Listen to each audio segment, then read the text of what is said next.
All right, let's see if that worked. Can you see and hear me right now? Let me know.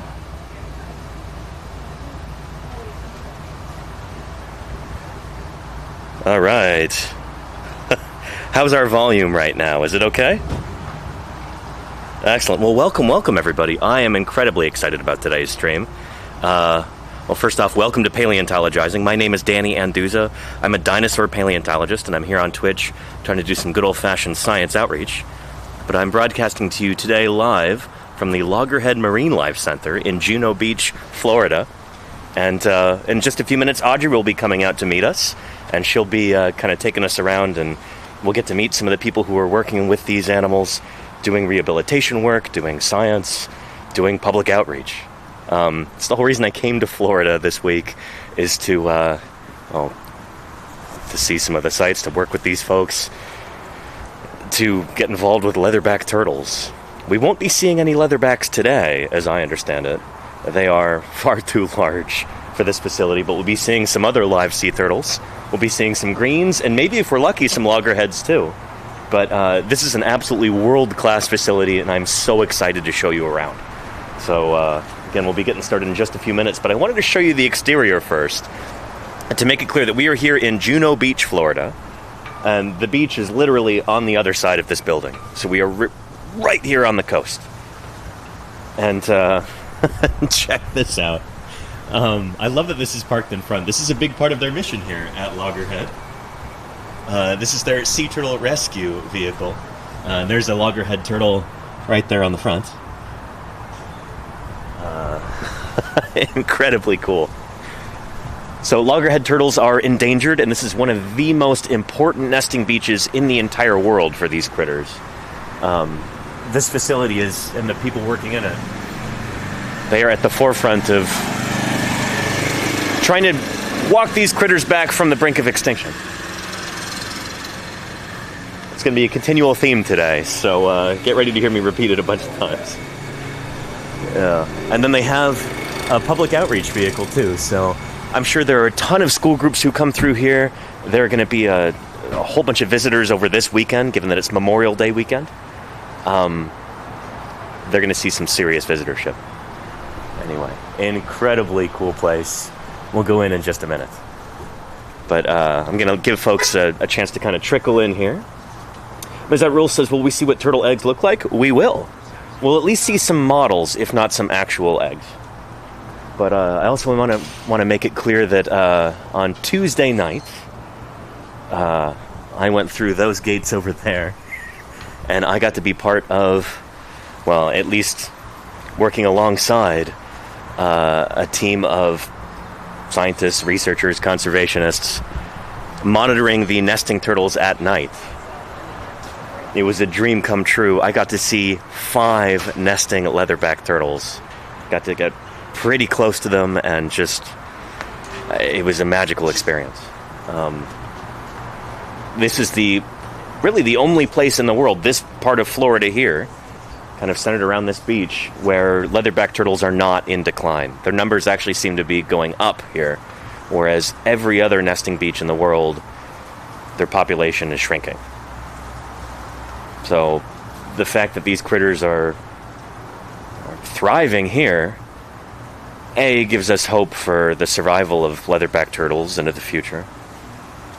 And B, a big part of that is because of what these folks are doing here. So this is an incredibly important facility, and I'm so excited to show you around. Let's see.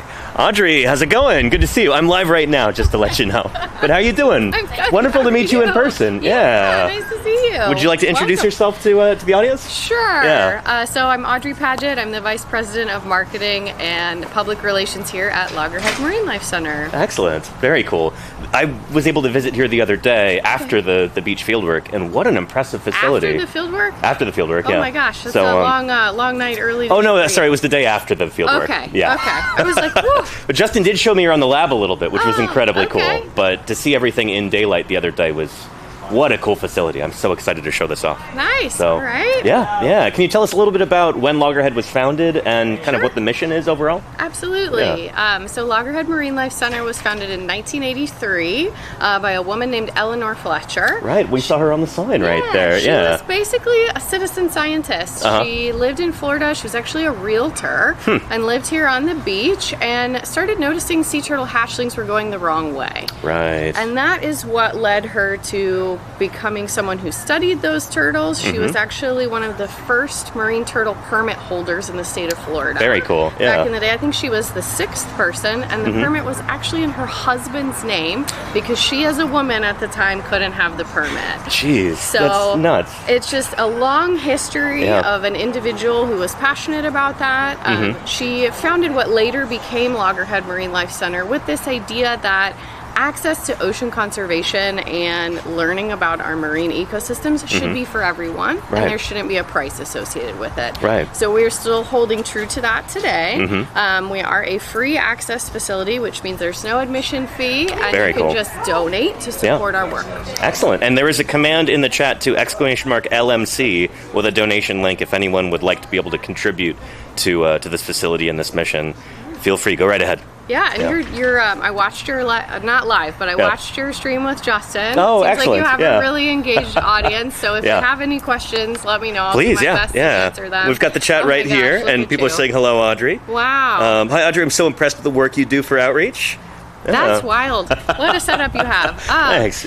So we moved to this particular location and facility in 2006. Okay. And then we completed an expansion of this campus in 2022. Nice. That basically doubled our capacity. So it's come a long way from basically what was a mobile trailer and Kmart kiddie pools. And you have to maybe be my age or older to recognize that Kmart reference. I certainly do, But it's come a long way. Yeah, excellent. So what can we expect to see here today as we're walking around? Yeah, you can see some history. I think your followers are going to love our Archelon. Oh yeah, can't wait to show that off. Replica in our welcome center here. You'll see sea turtle patient pools, which are basically like hospital beds for our sea turtle patients. We have a few more than 50 right now. We just released a few, so we still have a lot. Okay. I'm hoping to take you inside our veterinary suite so you can see what a sea turtle exam looks like. That would be amazing. Yeah.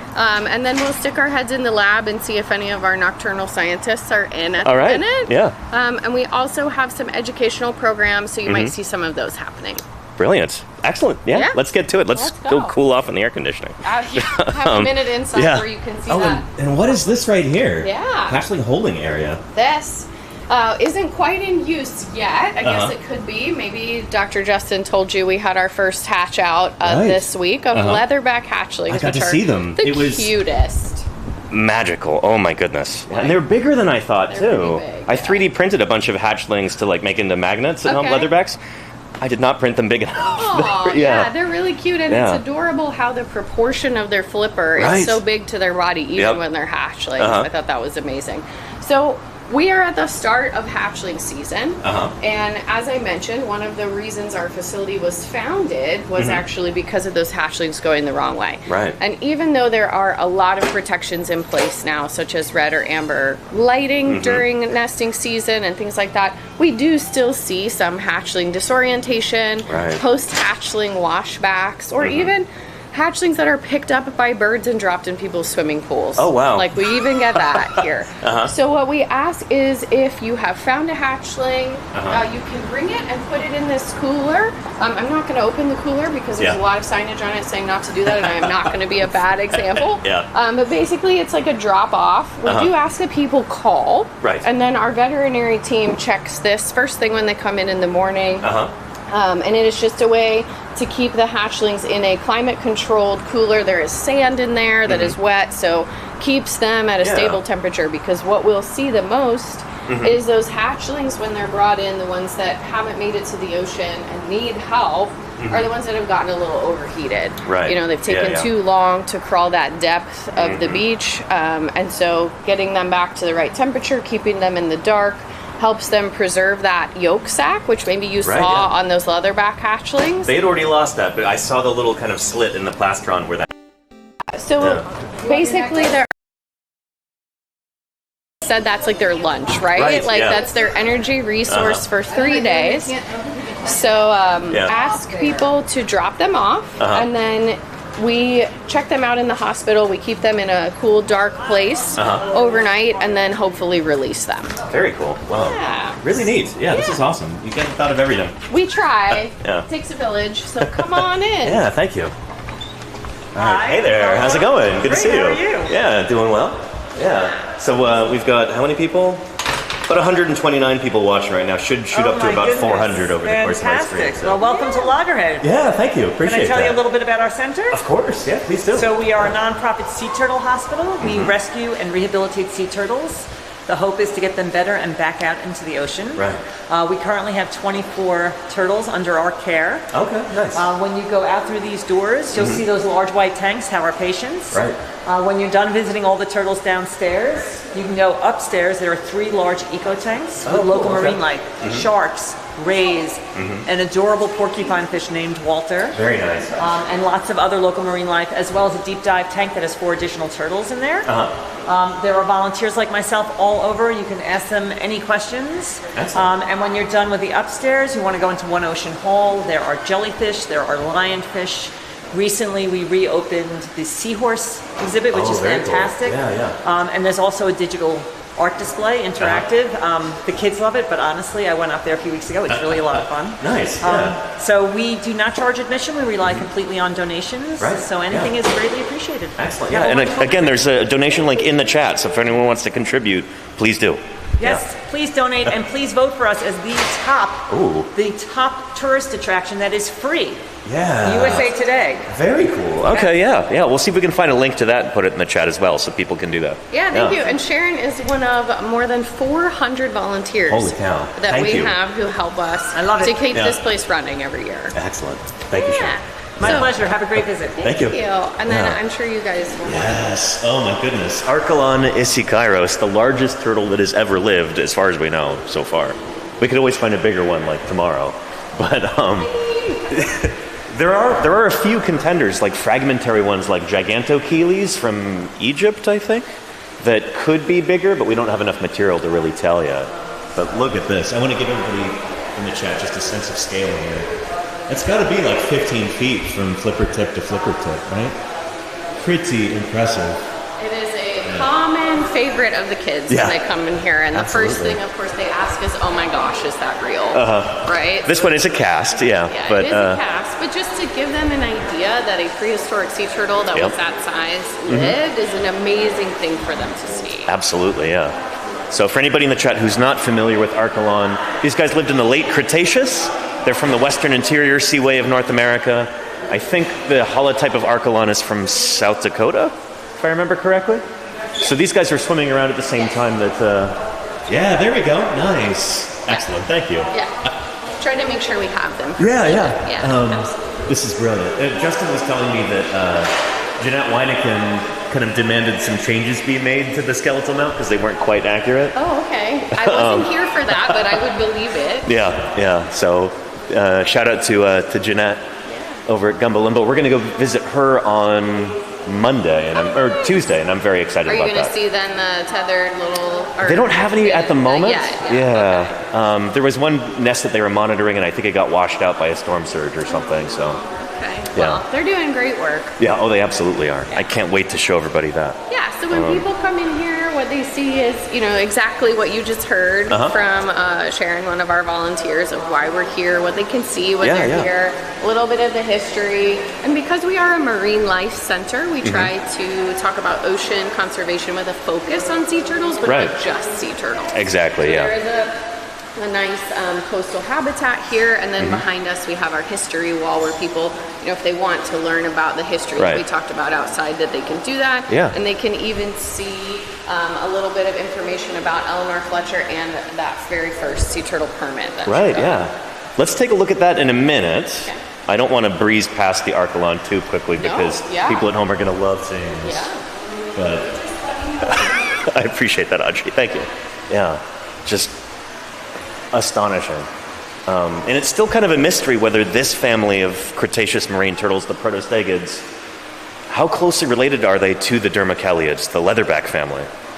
They do share a lot of morphological similarities, like they've got that reduced carapace and plastron, But this is not nearly as reduced as a leatherback. Leatherbacks are so different from all the other marine turtles today that it's still kind of a mystery like where they fit in phylogenetically. So that's one of the projects I'm really excited to embark on, is doing hopefully like a literature review of this and then get that published. But man, what a cool critter. I'm not sure who manufactured the cast for this. It might have been Mike Trebold from Trebold Paleontology. I don't think this is a Rob Gaston one. Remember we got to visit Rob Gaston's workshop a couple years back in Fruita, Colorado? This is just, oh my goodness. It's really something. And then who do we have in here? This is really neat as well. Yeah, so we have a few local species of fish in here and our spiny lobsters as well. Very cool. I was looking to see if our new slipper lobsters are in here yet, but I don't see them. Because they're pretty cute. We've got some people saying that they already voted for you in that poll. Excellent. Appreciate that. Yeah. You can vote every day. Oh, you can vote every day. Well, through June 15th. I know what I'm doing until June 15th. Yeah. Very cool. Big lobster there. Yeah. My goodness. They're lucky. They don't have to worry about anybody cooking them for dinner. Exactly, yeah. Got a good life in here. Got a good life in here. Neat. And I love what you said, too, about this being a marine life center. This is more than just, there's a heavy focus on turtles, but it's more than just that. And I don't know, that's one of the things I really love about sea turtle conservation is if we can save sea turtles, then everything kind of falls under that umbrella. Like all of these other critters will benefit from those protections as well. Well, and us. Exactly. You'll hear Justin and Dr. Wyneken talk about One Health model, and that's really important. We share space, we share food sources. If you need a reason other than protecting turtles, it's good for us too. We're all connected. Yeah. Awesome. Should we continue on and talk about? You tell me. I don't want to cut anybody's Archelon admiration period. Appreciate that. Yeah. So this is our Eleanor Legacy display, which basically talks through that timeline from 1983 to present, when we finished our expansion in 2024 with our veterinary suite being expanded with our own CT machine. And it's something that, of course, we could keep updating, but we just wanted to give people a snapshot of where we started and what we're doing now. Did I hear that correctly? You have your own CT machine here? We do, yes. We were the first standalone sea turtle hospital facility in Florida to have our own CT. So a CT scanner, we use that a lot in paleontology as well. Oh, okay. But hardly any facilities anywhere in the world have their own CT scanner. That's so cool. We would really like a bigger one, actually. So what you'll see here is this is a patient named Pennywise. And she was the largest patient that we have had. She's a loggerhead. She's a loggerhead. She was actually too big for the gantry of our CT and too big for the gantry of the CT at the Juno Beach Hospital, the Jupiter Medical Center hospital that worked with us. So she went to Wellington to an equine facility to get a CT scan. And that turtle is one of several who have come in with boat strike injuries. So getting that imaging and understanding what the implications are for the spinal cord is so important. But we are so lucky. We have such a great community that this enormous, almost 300-pound turtle was able to get taken to a horse facility for a CT. That is so cool. Because she was just more than 75 centimeters wide. She was just a little bit too big to fit in. But we are very lucky as well that we have a great relationship with Jupiter Medical Center and that they work in our turtle patients early in the morning so as not to concern any of the human patients. Because I can just imagine, right, if you're waiting to go in for a CT and you see a sea turtle come in a gurney. But so funny. The imaging helps us to make, those diagnostic decisions and to do it quickly as well. And I was just thinking, too, if a loggerhead is too wide to fit into your current CT scanner, good luck fitting a leatherback in there. Maybe Justin talked about it. We don't usually see leatherbacks come in for treatment because they're those continuous swimmers and they don't recognize pelagic, barriers. So we would treat them in the field. Gotcha. Okay. Essentially. But if you can't fit a loggerhead in a CT, you're sure not going to fit one of those big leatherbacks. And they're the ones that I've seen are just so big. Oh yeah. They're beautiful, but well, and if anybody in the chat happens to be fabulously wealthy and they're looking for, to make a donation. We would have to build a whole nother room and a whole nother building for a bigger CT. I said fabulously wealthy, so, maybe somebody's got that kind of... Yeah, but we are very thankful to have our CT. Yeah. It has helped us a ton with the cold stunned and cold stress turtles. But you had a lot of those this year, right? We have. Yeah. So I was pleased to hear our volunteers saying we're down to 20-something turtles. That's much more manageable. I've been homesick most of the week.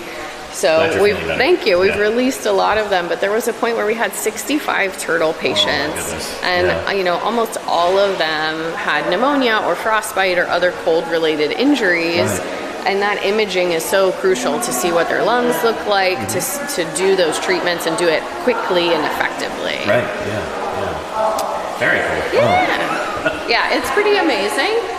And then you can see, there's some good pictures of like what you experienced on the beach. This is me the other night. Well, me standing off to the side as the pros do their thing, but that was absolutely magical working with a leatherback like that. Cool. Yeah. Is that on Juno Beach here? Mm-hmm. Wow. Very cool. Yeah, that was a couple of years ago. We had a photographer from National Geographic that came out to cover what we were doing. Very cool. But I mean, it all started with this idea of teaching. Right. And that first entity was the Children's Museum of Juno Beach. And that was the idea that Eleanor Fletcher really had, was making that marine education accessible for everybody. Yeah. And that's why we're still free to this day. Excellent. We've got a question from the chat for you. Okay. Which turtle rescues, let's see. With turtle rescues, how often do they have to rescue turtles that are barnacle bound or just like covered with marine fouling, I guess? That is a lot of what we've seen this year with these green turtles. So we call them sort of crunchy or crusty green turtles because they're debilitated. They're not moving as much in the water, so they get all of that growth. A lot of the cold stress and cold stunned greens were coming in that way because depending on the current, they get kind of washed out. They're floating. They build all that growth. I mean, there are a few. I would send you some pictures to share with your audience that they just look like they have a garden growing on them. You know, the algae and the barnacles. And so they take a lot of rehab, and you'll see that they're skinny when they come in like that as well. But there's usually an underlying issue, which like is why they have all those things encrusting on them, is because they're swimming really slowly, or that makes sense. We had some earlier this year that was just So it's nice that they're getting back to the ocean now. Yeah. And then you can see those original permits here. Mrs. Robert Fletcher. Right. Oh, goodness. 1974. Wow. Yeah. So pretty incredible. Very cool. Yeah. So this all started with Eleanor here. It did. That is pretty darn cool. So one person can make a difference, like we were talking about earlier. Absolutely. And like her family and her grandchildren are still supporters of what we're doing here, so we really appreciate that. That's awesome. Very cool. And this is her original vest too? It is. That's really neat. You can't see the whole thing in this photo, but she is wearing that vest, and that's a very iconic photo of her. Nice. Yeah. Very cool. Wow. Yeah. And there are so many people here in Juno Beach that we meet who grew up here who knew her, and maybe like they were first introduced to turtles by her taking them out on turtle walks. That is so cool. It's amazing. All right, so little bit of change in atmosphere here, and it's back out into the humidity. Sorry. That's fine. This is our campus, so our outdoor sea turtle hospital, and there is a lot happening here. So I'm going to take you on a little bit of a tour. Excellent. On the right-hand side, just to give your audience an orientation, these are our offices and lab spaces. So our administrative, educational offices, our staff lounge, and then we have research and our veterinary hospital and a water quality lab. Because we do water quality analysis on all of our patient pools. Nice. As part of our work of making sure the turtles are happy and healthy. We have 26 sea turtle patient pools in the outdoor hospital here. You'll see that they're in varying sizes, from 10 to 11 foot rounds to 13 foot, just based on the size of our different patients and their needs. If you had been here a couple weeks ago, you would have seen a few of what we call party tanks, where we had a few of those green turtles together, just because at that age they're not as territorial, so they can share space. I did see that the other day. We had like 5 of them all in the same tank. We've released enough that we don't have as many of that anymore. But when we get an adult loggerhead or an adult green turtle, they need their own space, and that's why we have some of those bigger pools as well. Gotcha. And you'll see some of our pools as we go through are what we call our ICU pools. And that is a lot like a person hospital. Sure. Those turtle pools do not have windows, and they are behind a wall to give those turtles a little quieter, more private environment, because maybe they are more sensitive or have a more serious injury. And we'll talk about that as we go through. Cool. Excellent. Yeah, but I think you'd really like some of the information outside of the research office here. And if you want to show that to your audience, I can poke my head in and see if anybody's in there before we surprise them with a live camera. That'd be nice, yeah. This is some of the information. We've got our current nest very count, cool. which you can see the loggerheads are coming in hot this season. And greens, none yet, just because it's not time yet? You know, they were expecting them any day, and I'm sure Justin told you we had a very unusual visitor this week, or I hope he did. Instead of our green turtles we were expecting, we had what is maybe the very first olive ridley to nest in Florida. So that was not what I was expecting. You know, I usually get messages from Justin in the morning of things I can talk about on social media, and I was like, wait, what? Am I misreading that? So they named her Teeny, short for Martini, and because she was small, you know, much smaller than the green turtles that we were expecting. So it was really exciting for our team. Very cool. But we've had some information here on, you know, what you witnessed with Justin for our guests to understand the Leatherback project, because our visitors don't get to go experience that, right? So it's great for us to be able to have that information here, give a little more context, because the research is a little harder to see. Unless you join a summer turtle walk program, and then you see our education staff explaining what our research team is doing. Very cool. Awesome.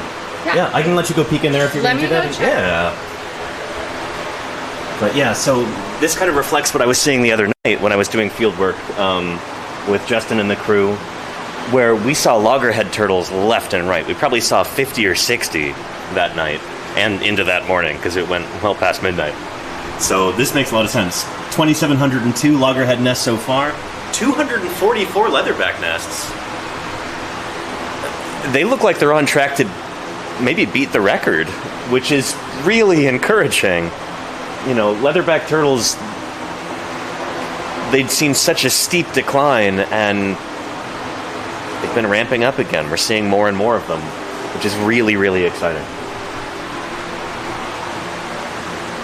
Yeah, and it's interesting when you look at this map here, all of these orange dots are the loggerheads, the blue are the leatherbacks, and then the greens are the green sea turtles. The greens like to go way up by the dune, like Justin was saying.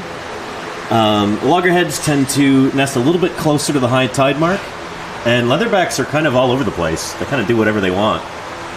Here's one way up there by the dune there. Yeah. So this is from 2023. I love how recent the signage is. This is great. Yeah. Pretty neat. Wombat Hole says, should I be concerned new nesting out of place?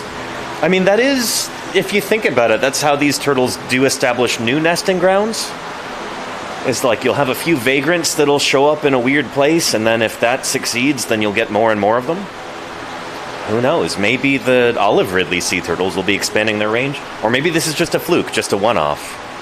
Again, what Audrey was saying back there, they had a very unusual visitor. Maybe the first record of an olive ridley sea turtle nesting here in Florida. That was just the other night. I think it was like, what, Sunday night or something? Less than a week ago. So yeah, who knows? Really exciting that we've got, now you have 6 of the 7 sea turtle species in the world here in Florida with that olive now. If we see a flat back here, I think we've got some concerns. That's exactly what Jeanette was saying, But I did check in with the research team, and we've got a little bit of a full house at the minute.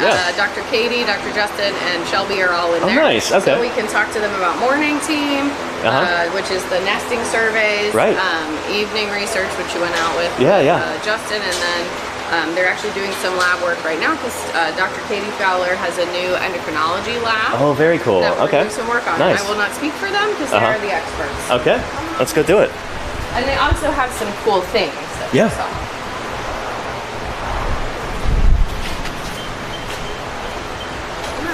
All right. Come on in. There's a familiar face. Yeah, right there.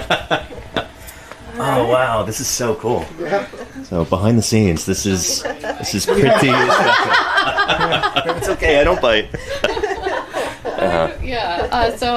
Dr. Justin Pearl, Dr. Katie Fowler, both hard at work. Have we met yet? I don't know if we have. No, I wasn't out the other night. I'm Danny. So hi, Nice to meet you. Katie. Nice to meet you. Yeah, I heard you guys had a good time out the other night. That was incredible. Busy Oh night. my goodness, yeah. Did you end up seeing Miss Piggy? No, she hasn't.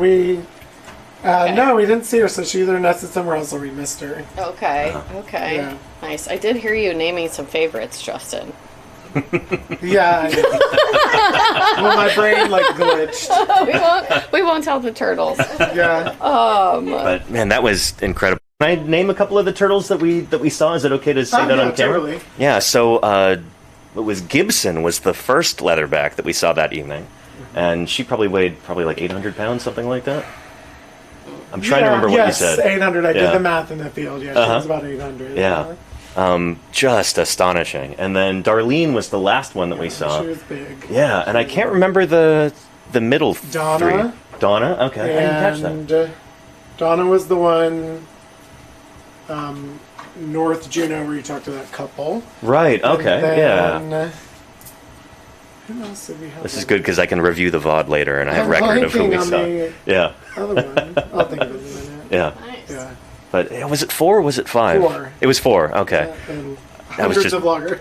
Right, yeah, they were everywhere, just watching them emerge from the waves and... Isn't that the craziest thing when It's you're just- on the ATV and Yeah. you're just seeing these turtles coming in and out of the water? Like, it Just is the bizarre, most yeah. surreal experience. I was So out there cool. with the team, because I've only been here a little over a year, and I was like, okay, we're gonna, tell these stories. Yeah. And I was like, guys, I don't know how to tell this story. This is wild. Like, there are hundreds of turtles Yep. crawling out of the water in front of you while you're driving at night, and you're having to go slow and, watch out for them. And it's even crazier once the greens start nesting. Yeah, It's yeah. just so surreal. Gaia was the other one, who was a neophyte. Gaia, okay, Oh, interesting, no cool. food names, huh? No food names that night, yeah. Is that kind of the... Those are my favorites. It's just it's like low-hanging fruit, Yeah. literally. Yeah. Yeah, well, cool. Before you kind of show us around, I actually have a couple of gifts for you guys. It's like a thank you. This is... sorry, it might be a little sweaty because it was... we're outside. Shut up! But, I got this for the lab. Oh my god! This is our sign, so we have to hang them all. That is awesome. Yeah. Thank So I you. got that off Etsy. Oh, that's so cool. Yeah, and then Justin, for you in particular, I have to thank you for the interview and for taking me out there for field work. Yeah. I 3D printed and painted this for you. Oh. It is a leatherback bobblehead. Shut up. That is so cool. That's amazing. Oh my gosh. Wow. Oh, and it's like Sandy. Oh, that's so cute. I love that. Thank you. Oh my god. god. That is so cool. That's really cool. That's one of the coolest gifts I've ever gotten. Thank you. Thank you so much for the Yeah, of opportunity. course, we're glad it worked when out. that was Yeah. one of the most amazing experiences of my life. So thank you. Yeah, no problem. Yeah. Oh, that's so sweet of you. Yeah. That's cool. That's awesome. Yeah. So, Yeah. what would you and your audience like to Let me see if know? we've got any questions. First of all, now is the time to ask questions, audience. If Yeah. if Do there's not anything quiz me that's on the research later. yeah, no worries. Yeah, Please. yeah. We're actually doing lab work during the day, which is rare. So Right. Yeah. What are you guys up to? So this is our new machine. It's an osmometer. So Oh, cool. right now, it basically tells us how salty the blood is of sea turtles, which we don't know. So everything that we use prior is based on human literature and human medicine formula. And this can help us with rehabilitation improvements and hydration status, better understanding hydration status. So what we're doing is finding the calculations by this machine that uses a human is not correct. Oh. So then we run glucose and phosphorus and all the salts in the blood and can then come up with a sea turtle specific formula. Very cool. Using So this is this, pioneering work. Nobody's ever done nobody's anything done like this before. It's the machine took me a minute to figure out and get set up, but it's working great now. So yeah. eBay find. Very cool. Yeah. Very cool. Yeah. Yeah. So this is where your donation dollars go here at Loggerhead. They do. Yeah. Absolutely. Katie's work is a little more exciting when she's doing Well, we were saying that speaking of equipment, you know, Danny was kind enough to be like, you know, if anybody wants to fund a bigger CT, I'm Yeah. Put a leatherback in it, you know? Right? Yeah. I was telling them about Pennywise. These guys named that turtle because they had encountered her first as a nesting turtle, and then, you know, sort of unfortunately later she was a rehab patient, but thankfully she had thankfully we were able to get her back out into the ocean. Excellent. I'm glad there's a happy ending to that story. Yes. Very cool. And so Katie's in here, and like I was saying, she has a new endocrinology lab, and that's one of the many projects she's working on. Very cool. Wow. Yeah, so this is actually one of the first, we've been working on this for like 6 months, and this is one of the first enzyme immunoassays that I've done. So I've done this kind of work before, but we're using this lab, we're measuring hormones in sexually immature turtles, so juveniles and subadult turtles, because they look the same on the outside. You can't tell if they're male or female. They don't develop that long or short tail. Exactly, but hormonally and internally, they're already very different. So you can take a small blood sample, pull out the plasma, and then you can measure the amount of testosterone that's in the sample, and it kind of falls within different ranges of whether or not it's a male or female. So we're really interested in this because sea turtles have the temperature-dependent sex determination. So these are all samples that were collected from healthy, free-ranging turtles around Florida. So we're trying to establish kind of what the population baselines are for loggerhead and green turtles at, you know, kind of the juvenile or subadult life stage class. And try to figure out, you know, we kind of know what the temperatures are now, but what were they and what was impacting them? You know, these turtles are probably all 5 to 15, maybe 20 years old. So, you know, as soon as a couple decades ago, and you know, turtles come here from other parts of the state and to forage here. So most of them are just here growing really and finding good habitat there. So that's one of the things I'm interested in. Very cool. Yeah. So why will it be useful to know the sex of a sea turtle before they develop those like secondary sex characteristics? Well, part of it is that we just kind of for general population biology, you know, you want to know how many males and females that you have, or at least what the proportions are. We don't know a lot about what the adult sex ratios are of male sea turtles, because a lot of the information we have are from the females, because we see them when they come to nest. But the males they literally come up and show themselves. Exactly. So we don't know a lot about males. We don't know what the proportions are. The sex ratio we can get from adult males is more the breeding sex ratio, so we can see how many fathers were in either one nest or maybe, you know, kind of extrapolate across a beach, but that only represents the ones that bred. We don't know you know, if their population is limited, if these were the only males were around, or they're still having, you know, a good male competition where females can pick the best male, or are they just getting whoever's out there. So, and that's important to know, you know, for the quality of their nest and genetic diversity and things like that. So, very cool. Yeah. Now, one more question too before maybe I go to some questions from the chat for everybody. With like really, really high beach temperatures, do you ever get intersex turtles?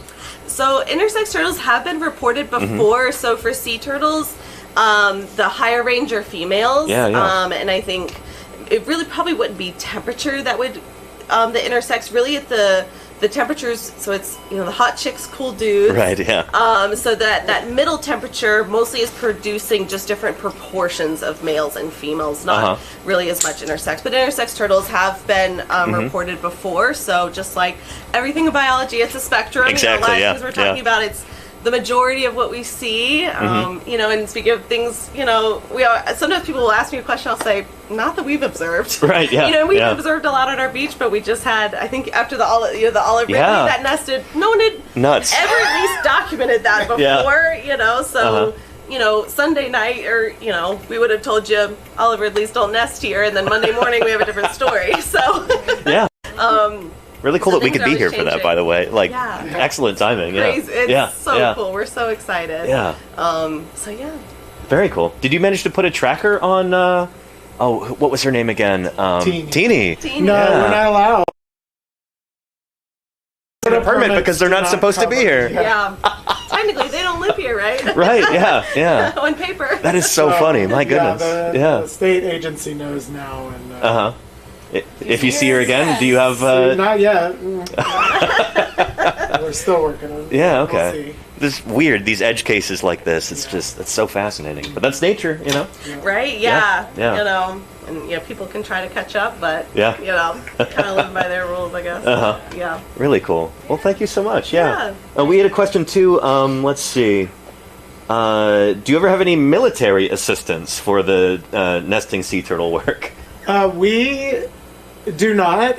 Most of our staff are paid. You know, it's not very many people. However, we do work with an agency called Force Blue here and up at In-Water Research Group, which is, you know, they're probably familiar with that, but it helps military veterans with PTSD get out into the environment and the ocean and kind of get some blue therapy and things like that. So they've helped us with our turtle work. That's neat. In the water before, so we have done that, and they continue to help us with that. And they do school, peer cleanups and cleanups. Conservation school for children of Gold Star families. Cool. Okay.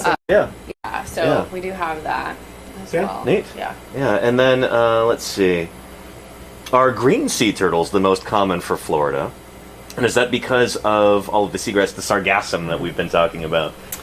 Nesting, the loggerhead is more common, but I would probably say in water year-round, the green turtle now is probably the most common species foraging here in the state. So just hanging around, but not necessarily coming here to on the seagrass breed, beds. Like, you know, I live downtown West Palm on the water, and I walk the dog and see 5 or 6 a day. Oh, wow. You know, the little guys. So that's why we have, again, so many out here in, in the rehab hospital as well. So, they shift depending on season and stuff, but I think the juvenile green is probably the year-round resident here. Gotcha, yeah. And then I had a question before I forget. We were talking, when I was out on the beach with you the other night, about how high tide is usually kind of peak time for leatherbacks and other turtles to come up. This might be a naive question, but how do they know when high tide is when they're there in the water column? You know? So we do have a master's student that's working on that now. Oh, really? He's taking all the... I'm glad that's a good question, you know? Moon phase, tidal cycles, wind, air temperature. He's taking as much environmental data as possible. Again, they can sense things that we cannot. So I don't have the answer for that yet, but you know, that's exciting. That means there's stuff to be learned. You know? It's weird because the loggerheads come up all night, but then the leatherbacks typically tend to almost stay with those tides, so you know, it makes sense with a really large body size. Crawl as little as possible. It's a lot of work. I don't know. We'll hopefully find out. Cool. I know you guys talked about the tripod in your interview, and I know it has been retired, but there is a wonderful photo. Oh, that's so cool. Other photos. I don't know where the other one That is really neat. So carbon fiber tripod. There's 2 of these in the world, And that turtle is Gisli, and I know that because I've used this prop for tours before. Nice. Who can you tell us about Gisli? Gisli, so I have a cheat sheet here. She's covered in barnacles. So Gisli was first encountered in 2009. This photo is from 2019. And she was a perfect example of what Justin talked to you about that fidelity. She was seen in 2009, 2011, 2013, 2017, 2019, and 2021. I'm impressed you could remember all that. And then here's another one from the front. I don't know who that is. Cool, So you can see different turtle here, You can see what Justin was explaining to you of having to dig out from under so the she slippers. can't support any of her weight with the slippers. So that you get a real measurement. Yeah. And Gisli, that was in the first photo, was 370 kilograms. So not even the biggest one. Right. Is Shirlene still the biggest? No, it's Patricia. Patricia. That's right. Yeah. So we've had some cool ones. Yeah. Well, I don't know if we can talk about this, but we've got a question. Have we found any 2-headed turtles? Oh, well, actually... Can we show those on camera? I can show you. Yeah. There you go. There you go. Wow. 2-headed loggerhead, right? 2-headed loggerhead. Yeah. So this was... didn't hatch from the egg, right? Or... no, that one actually did come in and hatched and came into rehab, and we typically humanely euthanize these. It's a tough life to have two heads that don't work together in the water. Yeah. So it's better for the animal. Jeanette and I and a couple others have actually published on. Do you want me to put it down? Is sure, that easier? Okay. If you don't I mind. just wasn't sure what was the best way for you to give see everybody it. a good look. Yeah. Because that's not something you see every day. And then Justin, which one of these is the two different? Here, I got it. I read the label. Sorry. And these were twins from the same egg? So this is two different species in the same clutch. So half siblings from the same clutch. And Justin has some cool stories about some of the hybridization that they have seen. Yeah. If any of your audience follows us on social media, you'll have seen recently we talked about a sea turtle named Dolly. That was a hybrid hawksbill and loggerhead turtle. Wild. And so this is an example of that same idea where... So these are from the same clutch but have two different fathers? Two different fathers of two different species. Yeah. Nuts. So this is a green dad and that's a loggerhead dad. Wow. Yeah. So they're both hybrids. No, one is a full. Oh, okay, yeah. The one on this one is the full loggerhead and this one is a 50-50 hybrid. Wow. But siblings. Same mother, different fathers, different species, Nuts. And it's crazy that we can... That's even possible because... I'm trying to remember the exact, the estimates for, molecular phylogenies, but they diverged, it's 20 million years ago or something like that. And they're different genera and they can still hybridize. Yeah, we get it a lot in sea turtles and the... Dolly has clutches that hatch at over 90%, so we know that at least the hybrids are able to produce at least that first offspring. Right. It's the grandchildren that we're still not, the F2 generation that we're still not sure about fully about how those do, but we know that Dolly mates with loggerhead males because her offspring are 75% loggerhead, 25% hawksbill. So, Wild. Yeah. Interesting. I don't know if you want to talk about. Yeah, there's twins. Identical twins are cool. I mean, those are twins. Both of them are twins. Okay, I was trying to read your nice little labels there. Oh wow, are these loggerhead? Oh, these are greens. Okay. The greens are the black. Here you can show the difference there between the green and the loggerhead. Loggerheads and greens. So Sorry, loggerheads. that's not as cute as brown, showing you that comparison. If we had live hatchlings out in the hospital, he did get to see that. Yeah. I did get to see some, and we got to taste them, and that was magical. That's the best. Yeah, my goodness. And then in addition to our, some of the specimens the research team has here, I know you had asked about tracking the turtles. So we have some different tags here that very cool. came back to us. We do not get most of them back, obviously, but if they're found and returned, this one's actually from Dolly. Speaking of Dolly. And so when the team gets them back, this one came off of leatherback named Wendy, who's still part of our program. Who was she tagged again this year? Yeah, we saw her this year. She was nice. Due back any day. Yeah, so you can see the tags have gotten a little smaller. And the reason this looks so big is because it has epoxy, which would then be covered with anti-fouling paint. It kind of reminds me of a chitin or something, like one of those mollusks with the shells on the back. Yeah, absolutely. That's really neat. So basically it sends us data when the turtle comes up for air. Yeah. Yeah, and we have live tracking. I think we have more than 20 turtles right now live tracking on our website. Yeah. Tag with this is how they come. Oh, neat. Shiny new one. So those are the green turtles once they show up. Very cool.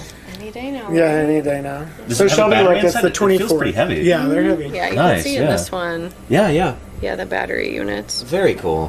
Wow. Yeah. And this kind of tracking technology has come a long way. It didn't used to be.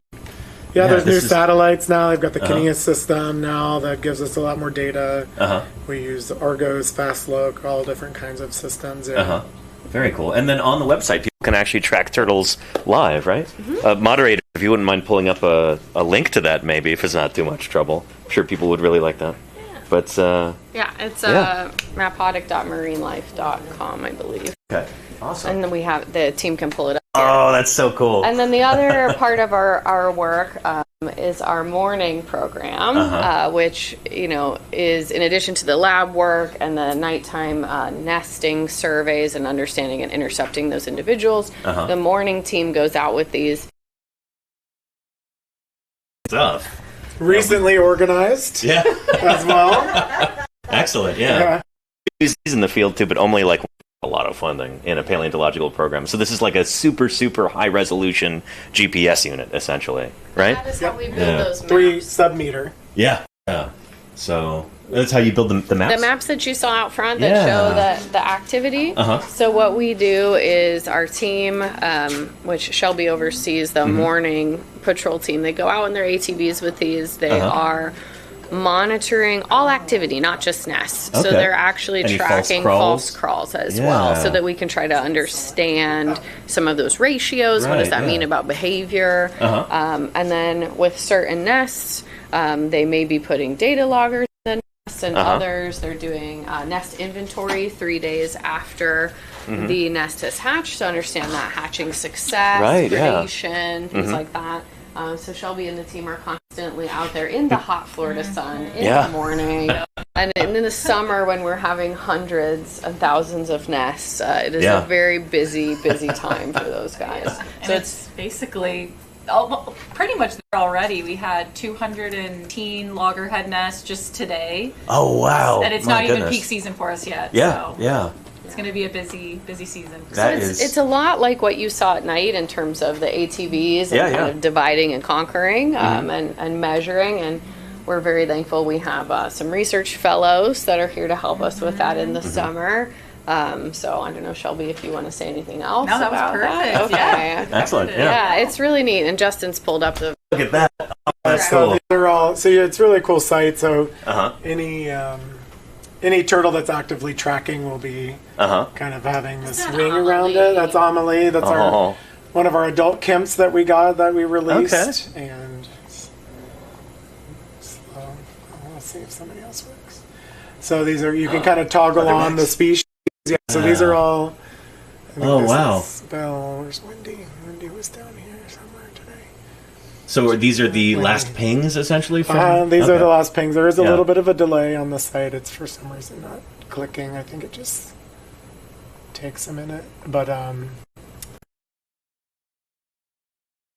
faster computers, you can click. I think it's just taking a minute. And then it'll give you the track. You can also search if you have a specific turtle that you like. You can search by their name. Cool. We've got 56 tagged loggerheads that come up. We've got green turtles all over the place, so you can kind of toggle on and off and play with it. But we've tagged 6 of the 7 species. So I think I might have a connection issue here. I got to make sure the cables are all where they should be. Let's see. Apologies if we've had any connection issues there, but. Yeah. Do they swim over the deep water into the island, says Benny Big. To the island. Not sure what you I mean wish there. one would load, but this computer is a little slow. Can you search for one like Lucy? Well, that's where I was. So if they're talking about leatherbacks specifically, it's just not pulling up. Refreshing the page. Maybe we had a network flip. Who knows? And Sibley says, "Well, there's one up by Newfoundland. Yes. That's a leatherback. That's where they go to feed during the fall. Yeah. So. Yeah, it's just not. Anyways. Yeah. Normally, there she goes. Oh, cool. So let me zoom back in. So it'll give you the whole track of the animal. That's and we tagged her on the nesting beach. The blue isn't probably the best, but yeah. So these guys go up into Nova Scotia, the Gulf of St. Lawrence. Nova Scotia's down here, Newfoundland, Gulf of St. Lawrence. Others go over to the east coast of Newfoundland, which we've seen with Lynn. What's the farthest north you've seen? So that I think would be Patricia. I forget. Okay, there we go. Would it be Patricia? Yeah, I think it so. Would Lynn is actually the biggest ones would go the furthest north where it's the coldest. Lynn is kind of tiny, but she went pretty far. Yeah. Yeah, so she went all the way up there. I bet most of you in chat have never swum this far. No, so they average about 6 to 7 kilometers a day or something. Wow. Or an hour. Sorry, it's quite. Lynn, we had that's fine. locked her, tracked her twice per hour because I think I've heard you say this before. Yeah. Patricia, let's see. Patricia's pretty cool track.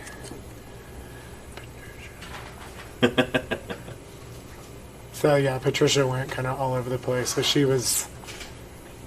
Wow. Yeah. Jeez.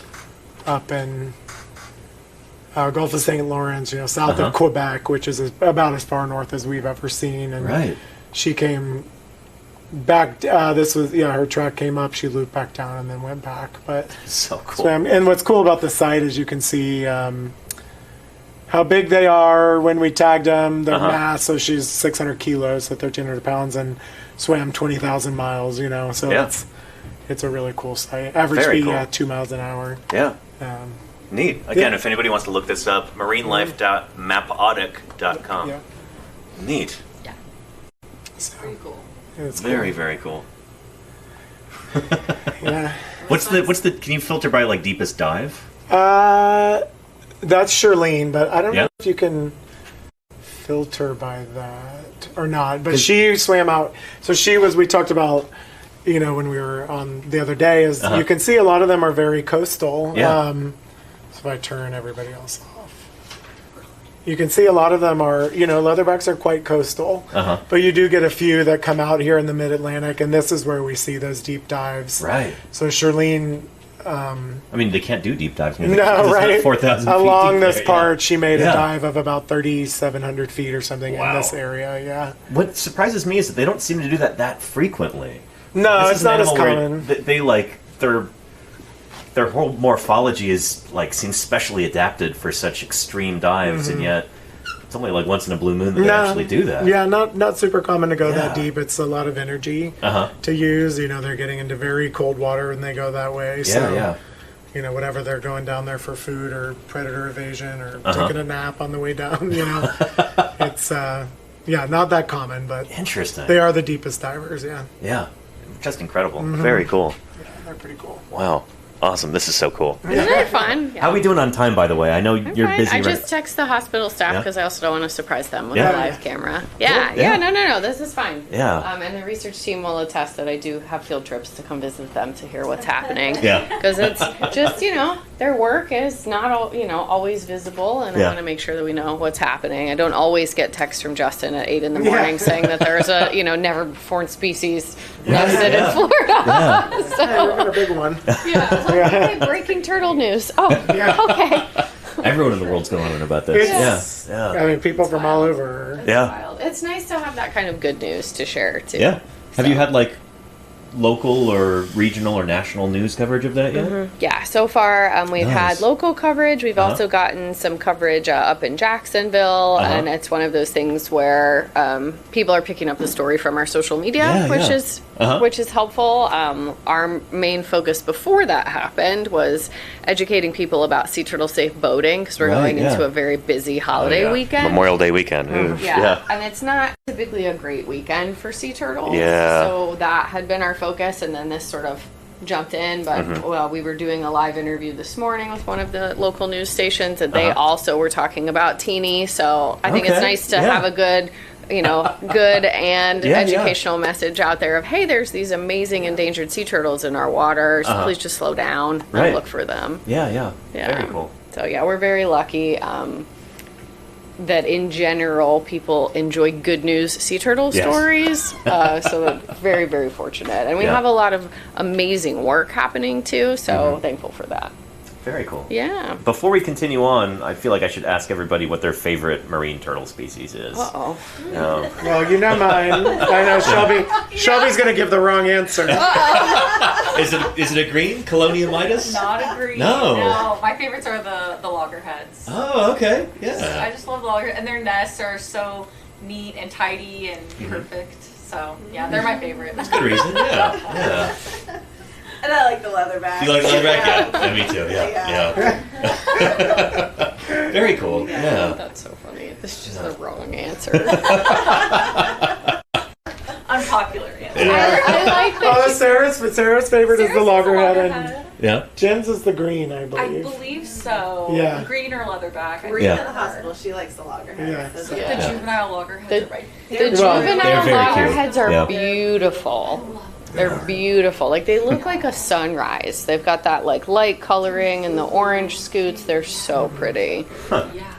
And the spike, the keels are cool. Yeah, Yeah. exactly. We don't often get juvenile loggerheads, but we had those transfers last year from that Head Start program. Is that at MacArthur? MacArthur Yeah. does, No, yeah, yes. one. Yeah. Yep. And they are just beautiful. Like if you want to look up a pretty turtle, a juvenile loggerhead turtle is really pretty. Yeah. I mean the greens though, the guests here are like, oh my gosh, they're so cute. Yeah, I think. And the green hatchlings are pretty adorable. They're beautiful too. Yeah.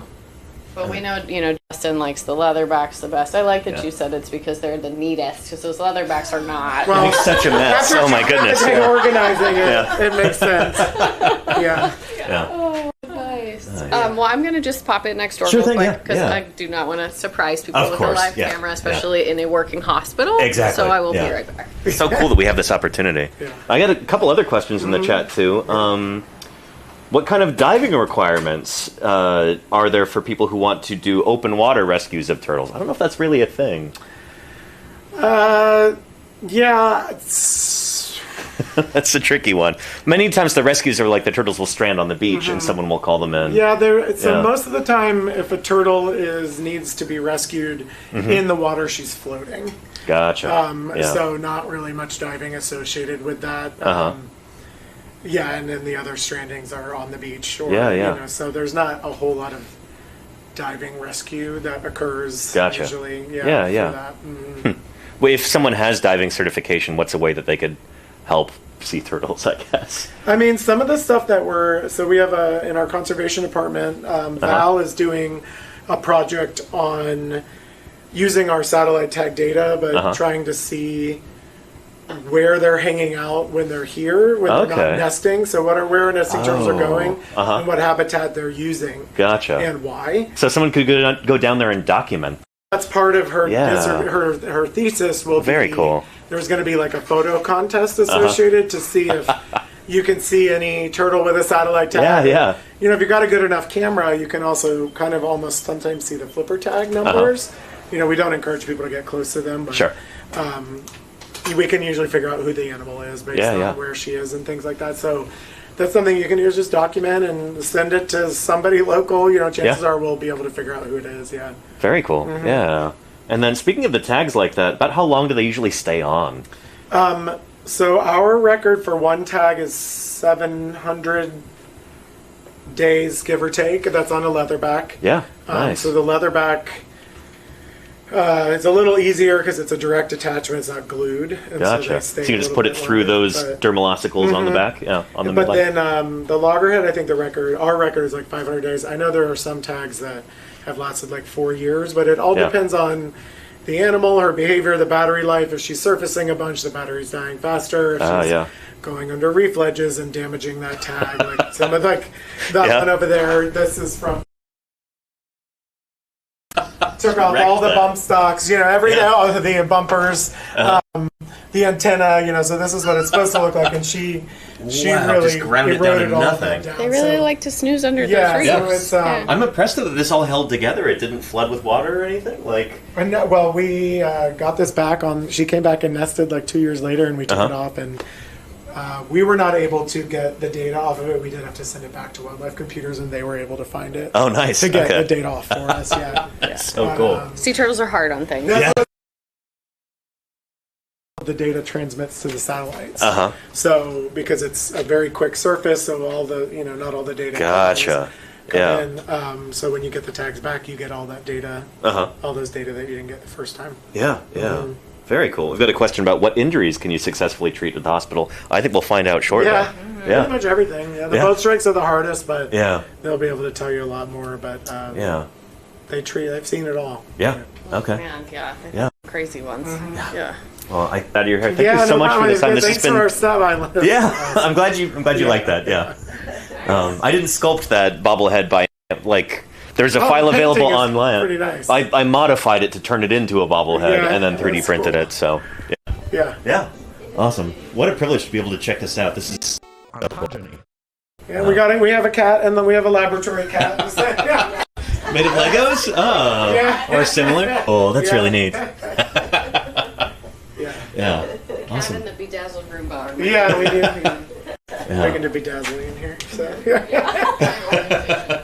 Organizing. This is one of the cleanest laboratories I've seen in a while. I'm from the paleontology world, so there's dust all over everything. We've got 5 type A people in here, so it stays pretty clean. Well, thanks for letting us interrupt you for a while. This has been really cool. Really appreciate the opportunity.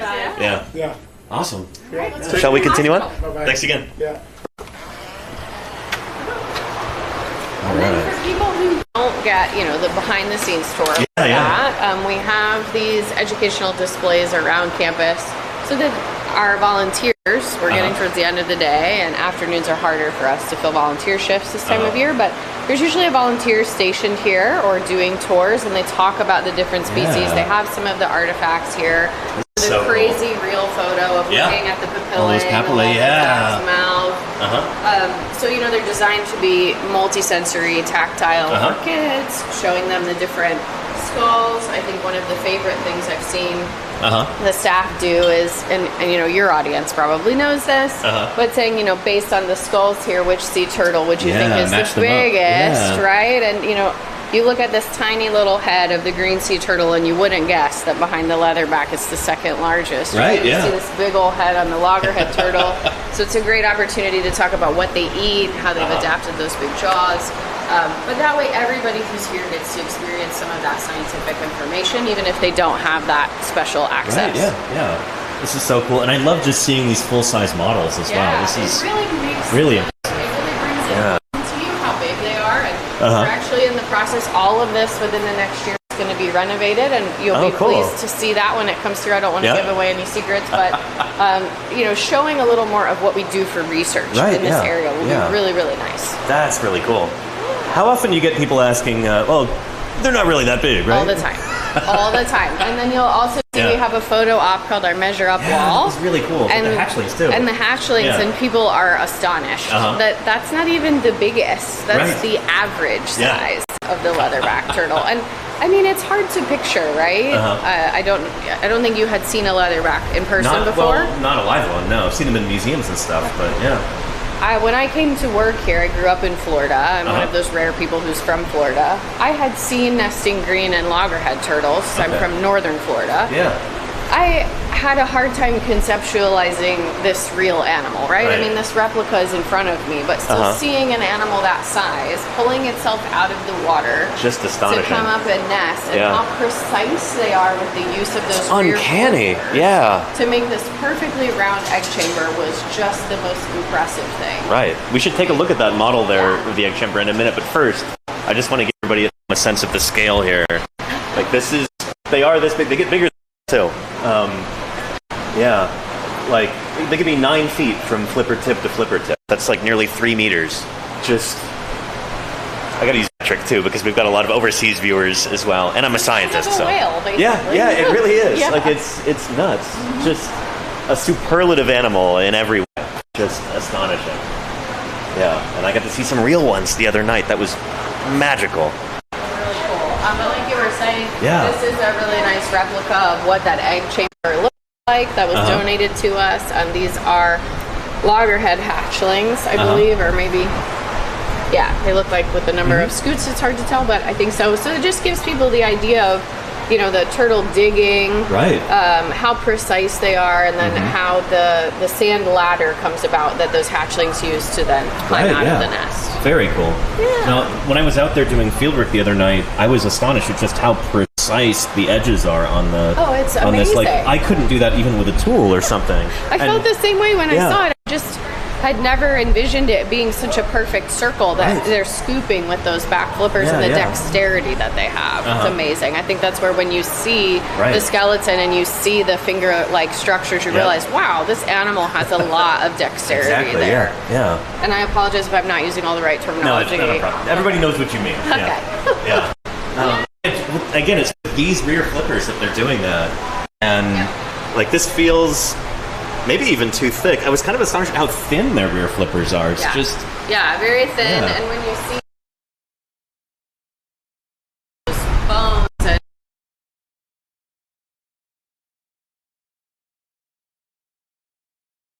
fragile, but that dexterity just amazed me. It's sort of like when you see how an elephant uses its trunk with such dexterity. That's what that reminded me of. Yeah. Just really cool. They're amazing animals, and they all have their quirks. I know we all have our favorites, but I think it's pretty amazing how they've each adapted for their niche. Yeah, and I love that idea of those individual characteristics and quirks too, just in the sense that like Out of all of these hatchlings here, maybe one of these might make it into adulthood if it's very, very lucky. So each one that we see is like, it's got so many stories to tell. It's beating the odds, you know? Like every adult turtle that we see is like kind of a minor miracle. The ratio is either 1 in 1,000 or up to 1 in 10,000, depending on the species and exactly what subpopulation they're from. It's incredible odds to see the animals that have returned on our beach to nest. And if they do it for multiple years, it's even more of an incredible story because they're surviving so many challenges. Exactly. Yeah. Very cool. Another reason why, you know, it makes sense that we have this facility here to help these animals because each one is kind of a minor miracle, you know? Absolutely, and each one counts. Yeah. They really, you know, I believe that for all animals, but for these turtles, every adult animal that we can save directly contributes to the success of that future population. Absolutely, yeah. Yeah, so let's go check out the hospital. Yeah, sounds great. Take you into the veterinary suite, and then you get to see the actual sea turtles. Yeah, nice. Probably likes.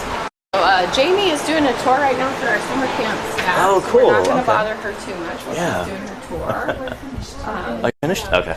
But this is our veterinary suite here at Loggerhead Marinelife Center. Yeah. And we're gearing up for summer camp, which we're excited about. Nice. And as I was mentioning to you, we do have our own imaging suite here. So we have X-ray. That is so cool. And then the much discussed CT machine. Look at that. Here, which you can see is size appropriate for probably those juvenile sea turtles. But that's why, you know, we have those partnerships for the larger turtles. You can see they have some imaging pulled up. It looks like I can see some carapace up there in the vertebral column in the middle. Worms. Lungs, it looks like they were checking there. So we do get a lot of those turtles in that are debilitated, or like you were saying, they have the barnacle growth and other things.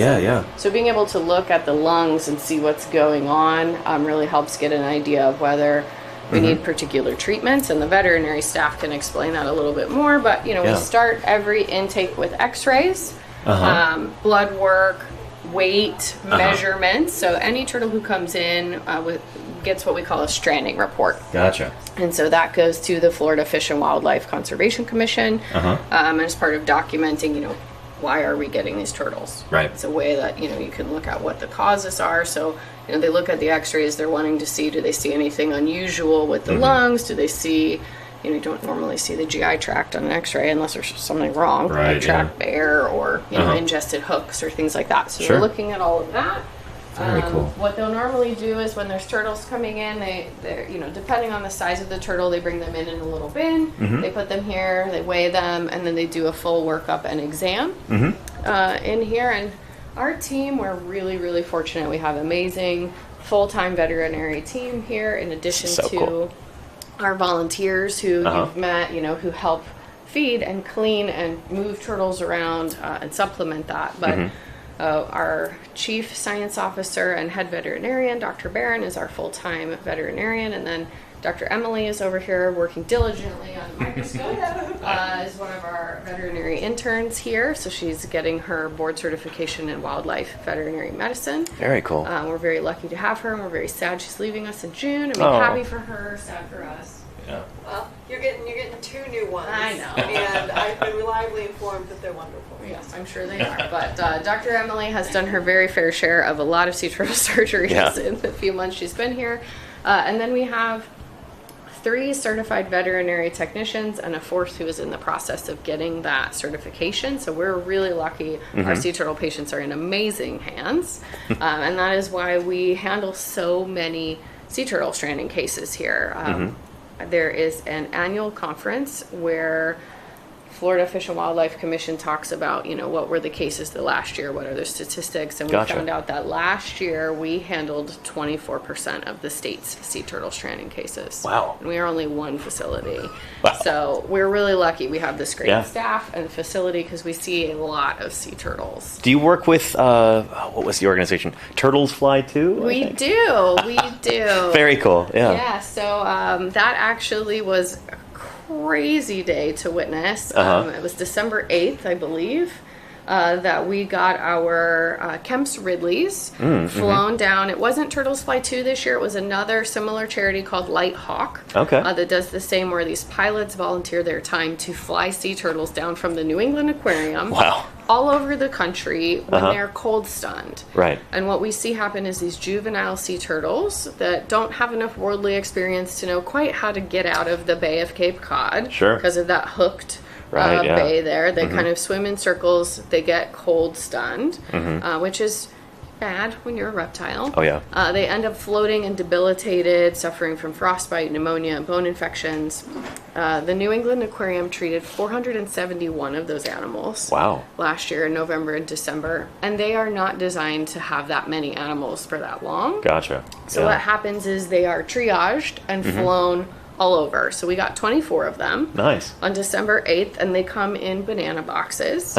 If you want to see what that looks like, you can see it on our social media. Okay, if you look great. back at that. I was here with our videographer. We were capturing content, and it was wild. That's really cool. Like a little sea turtle assembly line of, our team had to know that they're going to do those intake reports just like a triage at a human hospital or even, with an oil spill or something. Sure. So they had tape for all of the boxes with the future turtle names on them, like written up, staged, ready to go on the cabinet over here. They had the paperwork. They had stations set up so the turtles would come in the boxes, be weighed. One group of people was doing visual exams. Another group of people was over here drawing blood. Even Katie and Shelby from research jumped in to help because they have so much experience drawing blood from turtles. And then Dr. Emily and another of our volunteer veterinarians were actually in the surgical suite here and had set up 2 different stations at this table to be able to do that more detailed intake. And so it was just an amazing like an assembly line, of every turtle needed to come in, visual exam, blood work, paperwork, x-rays, and then maybe follow-up scans if they saw anything on those x-rays. And so the team was here until the wee hours of the morning cataloging all of those turtles. Thankfully, they have all gone home to the ocean now. Excellent. The last one just left, Nike, I think it was last week. Maybe 2 weeks ago. 2 weeks ago. Yeah. So some of them, December through May, there's a lot here for quite a while. rehab, Yeah. So Turtles Fly 2 and Lighthawk, flying those turtles is a start of that process. And I think what people didn't really understand at first is they're very sick. Right. It would be like you or I having frostbite, pneumonia. There's a lot of complications for that. Oh, yeah. So and these animals would not have survived in the wild. Like, No. it's not a chance. Yeah. So they all got a lot of customized care here. The CT really helped us to understand, who had pneumonia, at what stages, fungal, bacterial, how they treat it. And it's kept the team very busy. And I think I said at one point this year we had 65 sea turtle patients in-house. Wow. We have 26 sea turtle patient pools. This is a very full house for us. So Yeah. very, very thankful for this team. Excellent. And what you can see in front of us here, I don't know if this is of interest to your audience, but this is our surgical suite. Oh, wow, yeah. And we do practice a very high standard of veterinary medicine here, as Dr. Barron would be the first one to say. So this surgical table is kind of amazing. It actually warms, it tilts. Oh, wow. A lot of special modalities for us to use for sea turtles because there's unique challenges with keeping them the right temperature during the procedure. If you need to do a lung wash or something and you have a 300-pound turtle, you don't necessarily want people trying to pick it up to get access. So really, really amazing. And then we have a cutting and cauterizing laser for doing surgeries here, which Dr. Emily has done a lot of with our FP surgeries to remove those fibropapillomatosis tumors. I did a mini one today. Yeah. Ultrasound, respirator, so the whole 9 yards here. Very impressive. Yeah. Wow. Yeah. And then as you can see, more lab work happening. The lab work isn't just restricted to the research team. Right. So I don't know if Emily or Jamie, if either of you want to say anything about what's happening or current cases. Yeah, Emily's just looking at blood cell. So sea turtles have nucleated red blood cells, so that prevents us from putting it in the counters that you would use in mammals. Right, They have nice little machines that you send them through and it counts them for you. So we actually do it manually because of that. So the white blood cells are great to tell us like if there's inflammation, infection, and like where we're at in the process because each type of white blood cell has a different function. So depending on how many of those you have of each type, will kind of tell us more about the infection and inflammation of that turtle. Gotcha. Very cool. So it does give us a lot of information from one drop of blood. Yeah, and because this is a teaching facility, so Dr. Emily's here as an intern. We also get externs. We do have the screen up here if you want to see what's on the microscope. Yeah, this is actually really cool because we have a red blood cell in the middle of the screen right now who's undergoing mitosis. Oh, very cool. Which you can Splitting actually see. now. Yeah, you can see the chromatin is actually collecting itself. And you can see all stages of mitosis in the peripheral blood when they're regenerating, which is just amazing. You can see them all lined up in metaphase. You can see it's just great. So cool. Yeah. Wow. Do the different species of sea turtles have cells that are identifiable, or when you're this granular, can you not really tell? You can. Their white blood cells look similar but slightly different depending on the species. Gotcha. So okay. It's pretty easy to differentiate, but you definitely can tell a difference. Are the leatherbacks the most different? We don't get them as patients, so I don't look at interesting. Blood that much. So you're not working with the samples that Justin takes? No, right? These are all our patients. Yeah. Gotcha. Okay. Cool. Yeah. So his are separate from us, but I believe their their red blood cells are larger. That would make a lot of sense. Make a lot of sense. But Very I cool. looked at one of their slides. Thank you so much for showing us. This is so cool. And just for reference, this was our old surgical table. That's a big improvement over.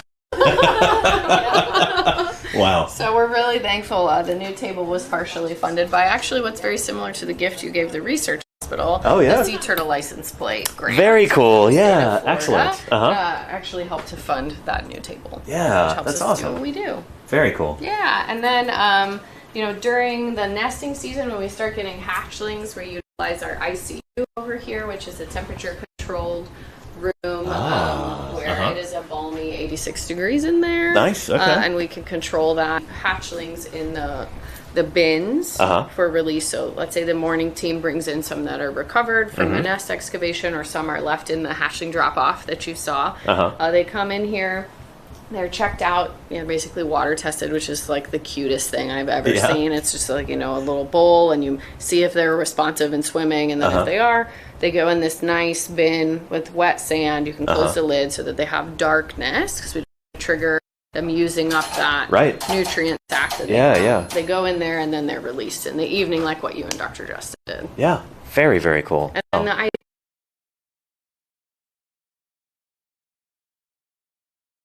which one of my favorite patients, which I'm probably not supposed to have favorite patients, but my favorite patient at the moment, Aylin, was dry docked earlier this week because she had a pretty significant debridement procedure. She is a boat strike patient, and you'll see her out in the hospital, but she has just lost such a big portion of her shell, and the granulation tissue coming in there, and Dr. Emily and the team are really working to rehab her and keep her healthy, but just for her comfort, she was sedated for that debridement. And then sea turtles sometimes struggle a little coming out of anesthesia, so just keeping her in there until make sure everything's okay. So it's nice to have that ability to do that. And it's really interesting. I thought it was interesting, not being a sea turtle medicine person, that they have this amazing little machine for the sea turtles that's like a warmed blanket, like a puffy warm blanket that they put over them so that they stay warm. It's really it's kind just of fits cute. over the shelf. Yeah, like it looks like a heating pad you would have, but it's filled with air. It's really neat.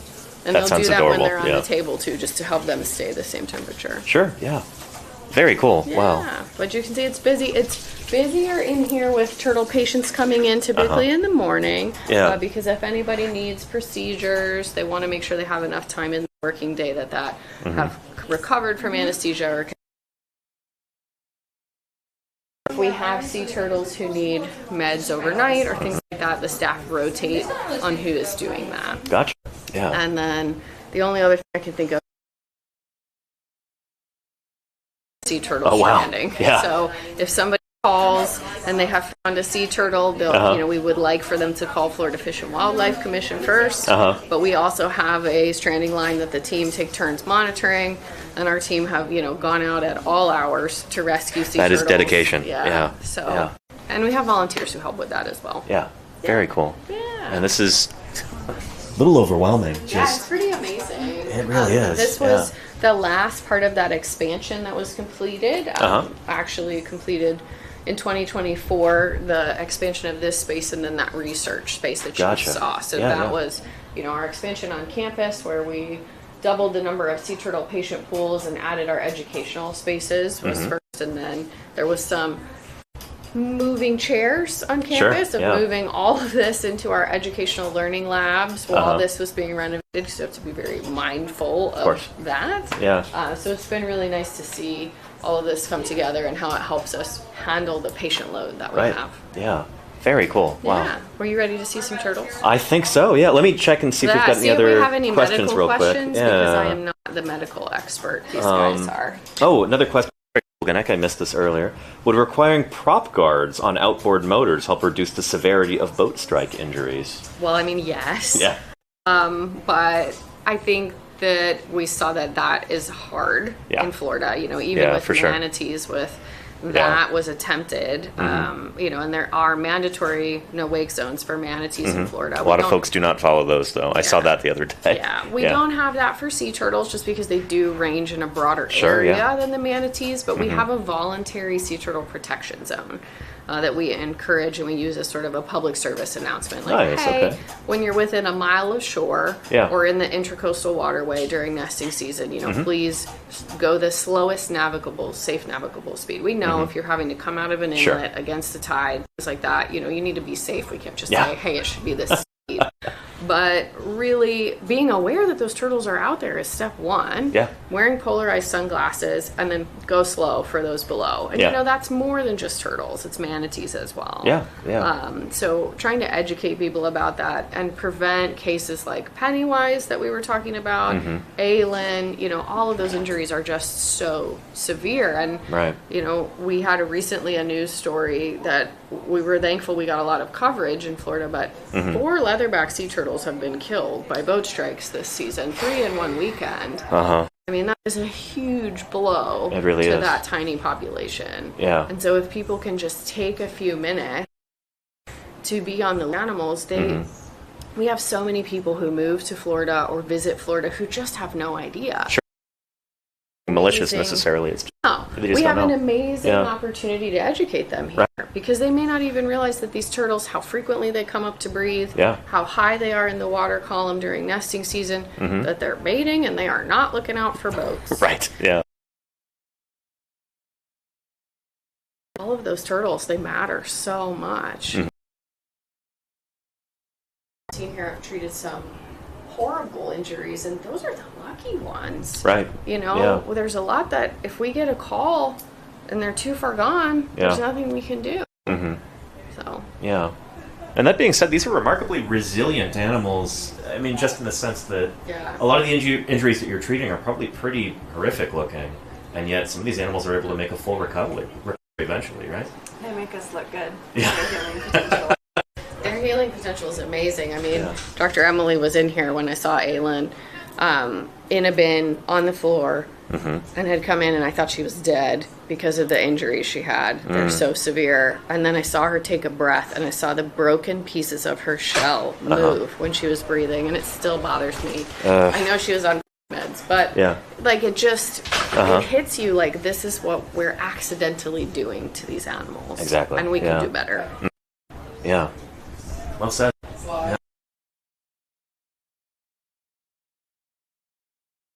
Kind at humoring me of my checking up on her all the time.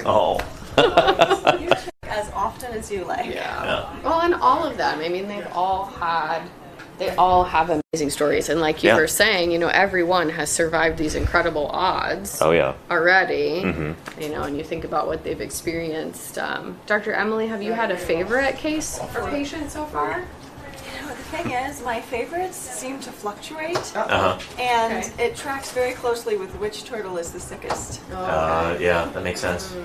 So not only do I see them more often, but I spend a lot of time thinking about them, and so that tends to be. So like Nike, that was here the longest of the camps, Nike, maybe? Yes, we have a couple that have been.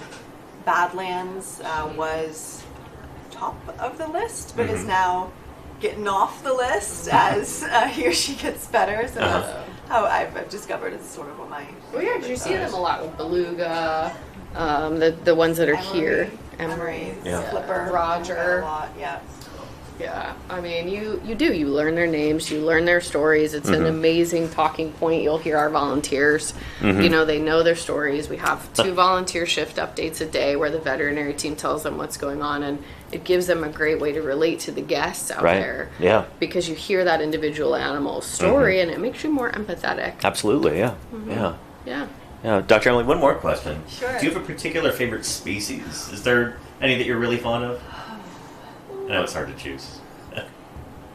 It is really hard to choose. Yeah. I don't know if I can. Fair, yeah. Justin would say there's one right answer to that question. Well, you don't see leatherbacks very often, so yeah. Yes, very opinionated about that. Well, actually, I can pick a favorite. Because last year, I got engaged, and Congratulations. there were leatherback sea turtles present in the area. So I will say leatherbacks. Well, there you All go. right. Okay, Yeah. see? It's my favorite too. See, yeah. But as far as the patients go, whoever's in front of me is my favorite species. Good answer. Good Yeah. answer. That's a Thank good you. answer. Appreciate your time. Thanks, Yeah. Dr. Emily. Any other medical veterinary Let's questions before we see. leave here? Do we have any ambassador turtles here, or are they all rehab patients? They're all rehab patients. We do not have any permanent resident sea turtles here. Interesting. Okay, cool. Yep. Yeah, and I think that'll about do it for the medical questions. Yeah. Cool. Well, if they think of anything, if I don't know, I can, phone a friend. Yeah. Oh no, we do have another question. Thank you, Claire, for pulling that up.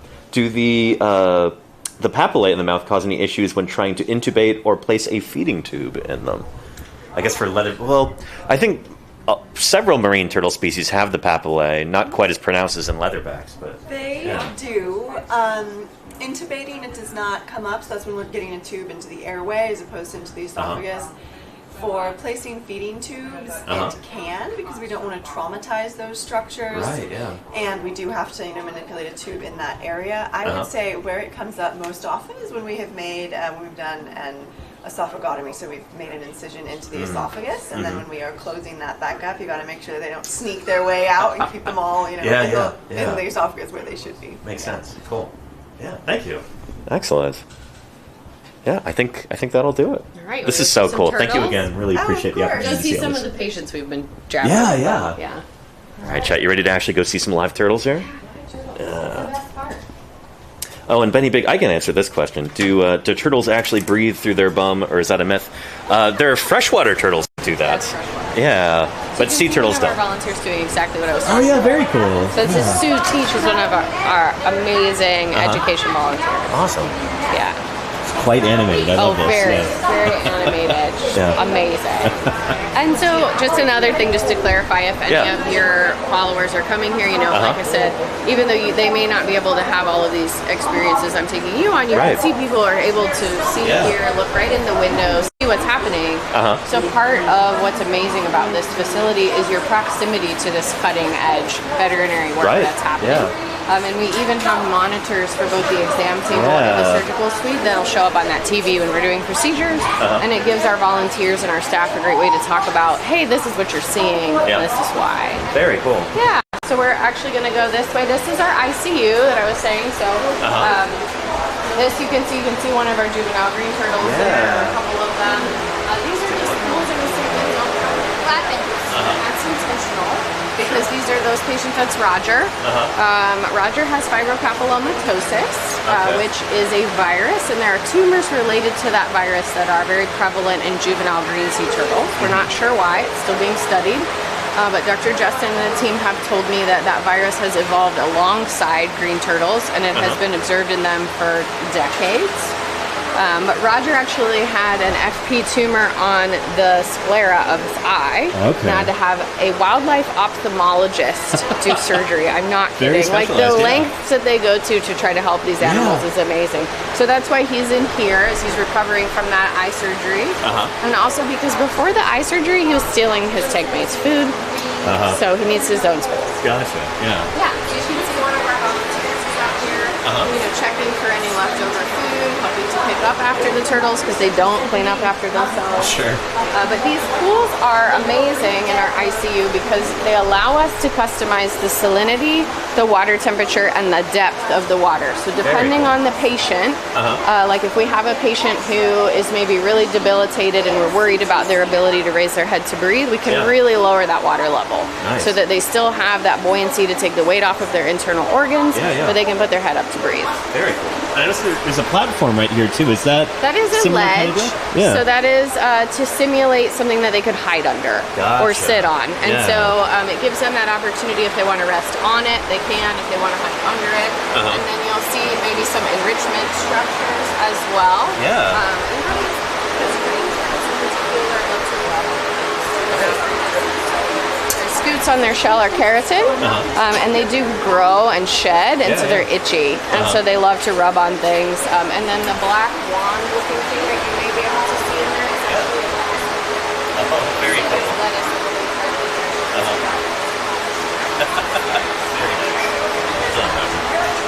so we like to see that Roger's eating well. Sometimes you're at the beginning of starvation. And Benedict says, what do you feed them? So for green turtles, it's lettuce? It is not. No. Almost all of our sea turtle patients are fed restaurant quality seafood. Oh, okay. Maybe better than a lot of us. They're fed an average of 10% of their body weight. Okay. Restaurant quality seafood, and then the green turtles do get all the lettuce they can eat. Gotcha. Because at that stage in life, they're an omnivore. Right, yeah, they need a lot of protein as they're growing. So we give them halibut, squid is a favorite, the green turtles. Some of them get crab, shrimp. You know, at first when they come in, if they're not eating well, we're trying a lot of different things to see what will get them to eat. Sure, yeah. We have a phrase here called squid tacos. Okay. Where basically some of those picky eaters, you need them to eat more calories, so you hide the fish and maybe their vitamins or their medicine inside the squid. Gotcha. Okay. It's a bit like a pill pocket. For a sea just shove it up inside that mantle. Exactly. So that is, one way to make sure that they're getting their medicine. Is that food prepared here on site? Is there a kitchen for the turtles? There is a kitchen for the turtles. Our husbandry staff and husbandry volunteers come in at 7 o'clock in the morning and start food prep. And as you can imagine, when we have 65 turtles, that's a big process. Oh, yeah. To do For sure. Customized diet. And then the veterinary staff prepares the meds for each of those turtles, and it is portioned out with their food. And anybody who's handling the food or feeding the turtles actually goes through a training course to be on our marine turtle permit. So just not anybody can feed with the turtles and work with them. So they learn how to do the broadcast feeding. We use tongs if we're trying to feed a particular patient. Make sure they get their pills. Things like that. And so it's very customized, and it's amazing the lengths that they go to for these turtles. So cool. It's just unreal. I worked with birds in rehab before, and it's the same. The level of customization. I mean, if you need something to kind of recover your faith in humanity, being at a facility like this and seeing the people working here and their passion and their kindness, it really is something. It is. And also if you ever need like a cute break from your day to see sea turtles, we do have a live camera above one of the ICUs. Oh, very cool. For Roger. So that's on our sea turtle patient page of our website. So you can kind of see what the turtles are up to.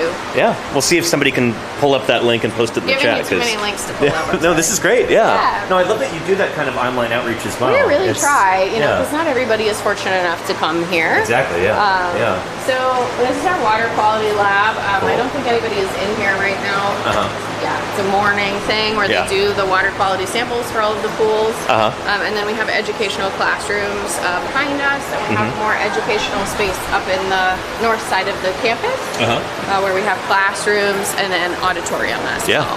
But we're going to actually go past our measure up wall. Which again shows you, we're talking about the size of this is really species. Cool.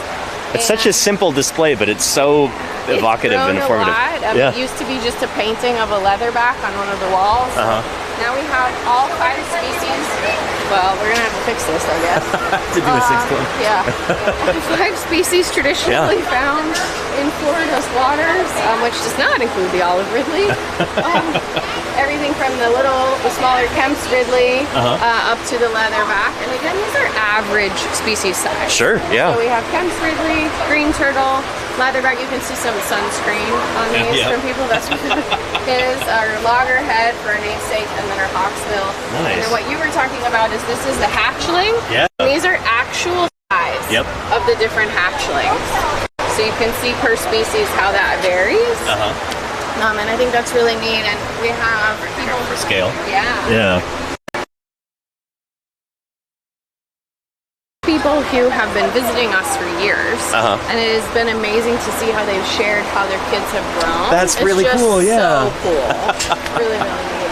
Very cool. Get out of these toys so that they can enjoy. Do exactly that. And then, you know, the heart of what we do here, our Sea Turtle Hospital, and apologies, I know the fans are loud, but they're necessary. Oh yeah, it's warm out here. Yeah. So this is Beluga, who's one of those patients we were talking about. Beluga is very social, so they might come over by the window, but if Beluga does come closer, you'll see that Beluga has some very distinctive trappings on the left front flipper. She had a dislocated bone there. We're still really not sure why. It was a really weird injury. It almost looked like a blunt force trauma. So you can see through the window maybe a little. There they are. So basically those sutures are there to take pressure off of that joint as it's stretching. Gotcha. Okay. Beluga's like, no, I don't want to be on camera. You can see they use that ledge to kind of smooth under. Yeah. Which is why it's in there. Beluga's a green turtle. Yeah, Colonialitis. Green turtles. Yeah. One of a group that came in all with whale-themed names. Nice. So there's a whole cohort. There was minke, sei whale, fin whale, blue whale, beluga, pilot whale. Yeah, all of them. Very cool. Whale names. Yeah. We do rotate the animals. So when we go in for exam, you know, if we have enough pools to rotate them, the pools are cleaned and they're moved, and that helps with the maintenance. I was here the other day, and there were turtles in this pool. Yeah. So you'll notice that, you know, we are an outdoor facility, a lot of sun, so battling that algae growth in these pools is a lot, especially when you're trying to balance not wanting to disturb resting patients. Yeah. So we don't want to move them any more than we have to. And so what the hospital team does is they coordinate with the husbandry team on, okay, we're going to pull Aylin for an exam. Okay, here's an opportunity to really clean her pool or move her to another pool. It's harder when you have 4 or 5 of them sharing a pool. But, you know, they work really hard at that. But the Florida sun and that algae can be a full-time job. For sure. So this is our girl Aylin that I was talking about. You can see the damage to her carapace. Oh my goodness, yeah. And that is where soft tissue is growing in place of that shell, because that bone will not grow back. Oh wow. So her carapace was actually ruptured and she's got soft tissue coming up through that? Yeah. Wow, my goodness. She is so lucky to be alive. It was just... Yeah. So when she came in... Oh my. It was just heartbreaking to see the injuries that she had when she came in. And, you know, just... Oh, wow. So all of that, you know, bone died. And so they've been doing these procedures with her, basically, you know, trying to stave off infection, clean that out. Right. It is a miracle that she is out here. You know, she's eating on her own. And she is so funny. She is such a feisty person. She's living up to her namesake. We don't know that it's a female turtle, but we had to pick a name, and so I picked the Throne of Glass character name. Okay. Because I was in the right place at the right time. So, like I said, I'm overly invested in this turtle at this point. She is a beautiful turtle. I think it's amazing she's come such a long way. So, they all have stories. And I think that's the point. You know, we've got a group of juvenile green turtles over here. They're probably more curious than Aylin. So they'll come over and check you out at the window and see what's happening. These are much smaller, so Aylin is a good size juvenile turtle. These are more what we would take dinner plate size. So you can see that they're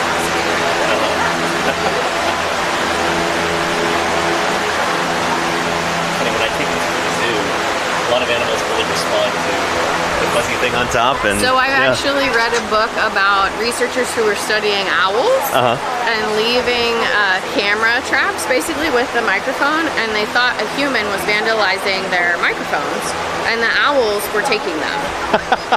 You know, it's so called funny. a dead cat. Yeah, yeah, so, yeah. You know that they had set up cameras because they're like, who is sabotaging our equipment? And it was actually the owls. That's really funny. Yeah. Right, yeah. Well, I know the answer to this, but I'm going to ask for the sake of chat. The bristle brush over there. It's enrichment yeah. for these guys.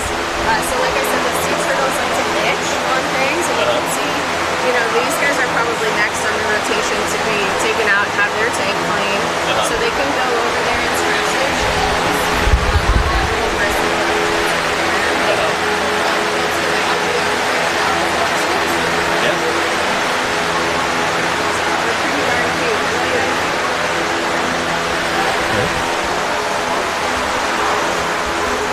See, you know, we do need to subdivide the tanks sometimes because not everyone can space well. Sure.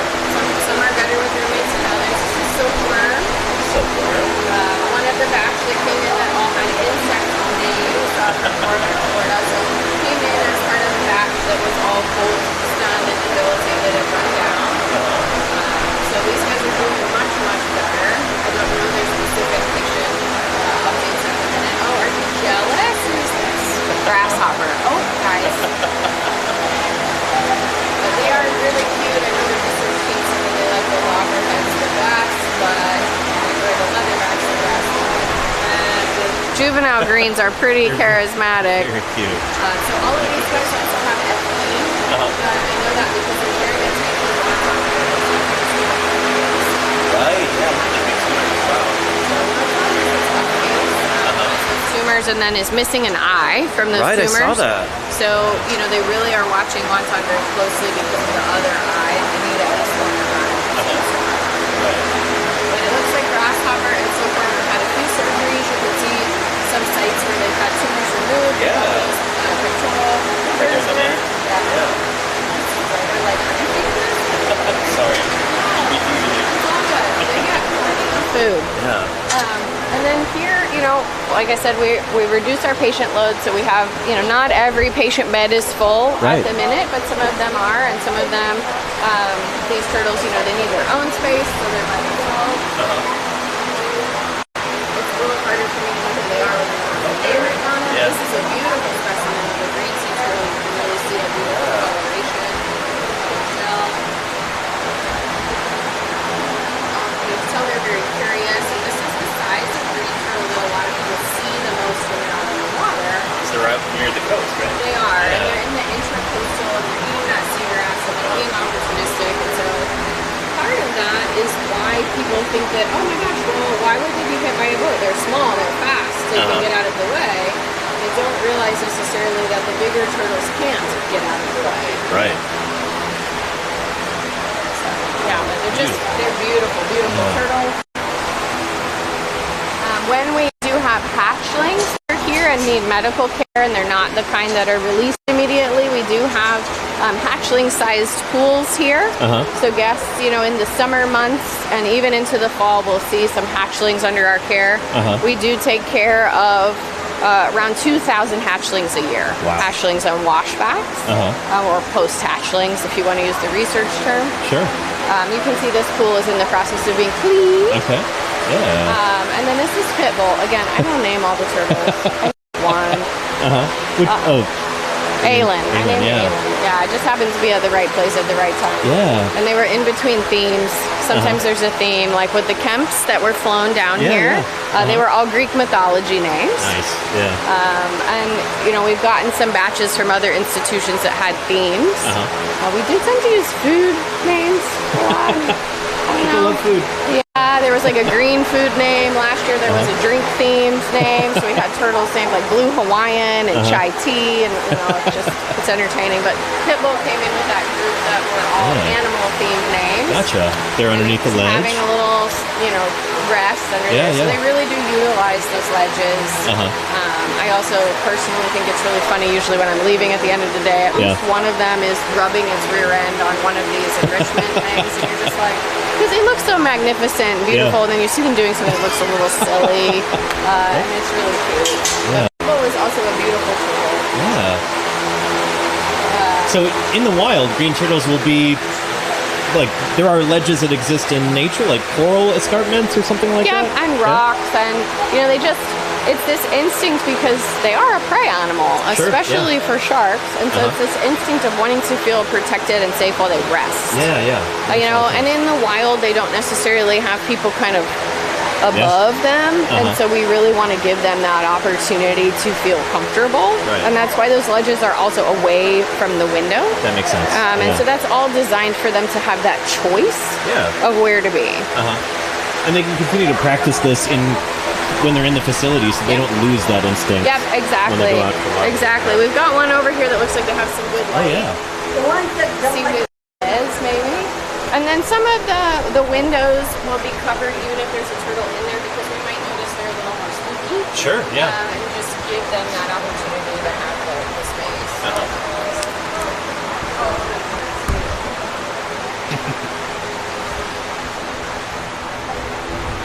No, buddy, I'm not feeding you. I know you see the blue shirt. Oh, sorry. It's okay. This is Yak, so also named after an animal. Yeah. Yeah, he was like, where are you going? Very cute. Yeah.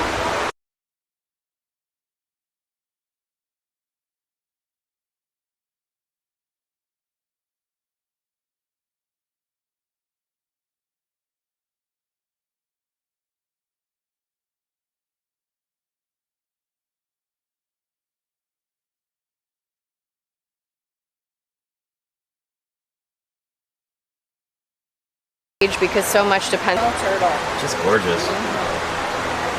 So all green turtles here. Oop, hang on, I think we got disconnected cord or something.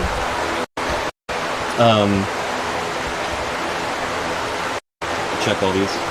But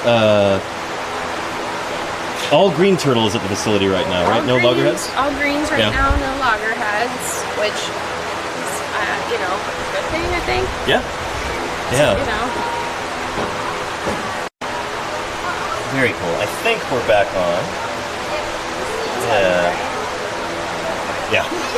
This is my one life. Exactly. Yeah.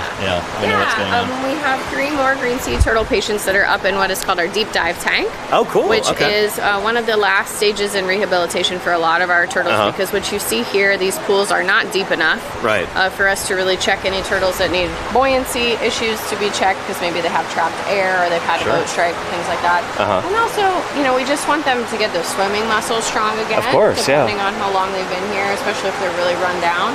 So that deep dive tank is about double the depth of these care pools, and gives them that opportunity to get more exercise before they go back out. Gotcha. Very cool. It's pretty amazing. This is wild. This is so cool. Yeah, it's really great. Yeah. It's a great team. It's nice to see, actually, I know it sounds counterintuitive, but it's nice to see the patient load dropping. Everyone that goes back out into the ocean, it's kind of a success. I'm actually going to take you this way so we don't walk through that door again. Sure. So on our second level, we have what is called our ecosystem terrace. Because, like I said, we are a marine life center. And so, it's not just the turtles. I think it's important, and we think it's important to show who's sharing space with these turtles out on the reef. And so we have a Gulf Stream habitat, very cool, a coral reef habitat, and a mangrove habitat to kind of show where sea turtles are, who cohabitates with them. You can see our triggerfish Frankie here showing off. Very ornate. My goodness, hello. It's very popular for photo ops here. Angelfish, parrotfish, things like that. We do have 2 nurse sharks who live in here, but they're having a snooze over there. Oh yeah, I see them back there. Yeah, quite snoozy. And then our CEO is actually a shark marine biologist. Oh, cool. And that's his background. So he's very passionate about sharks as well, and ocean conservation for sharks.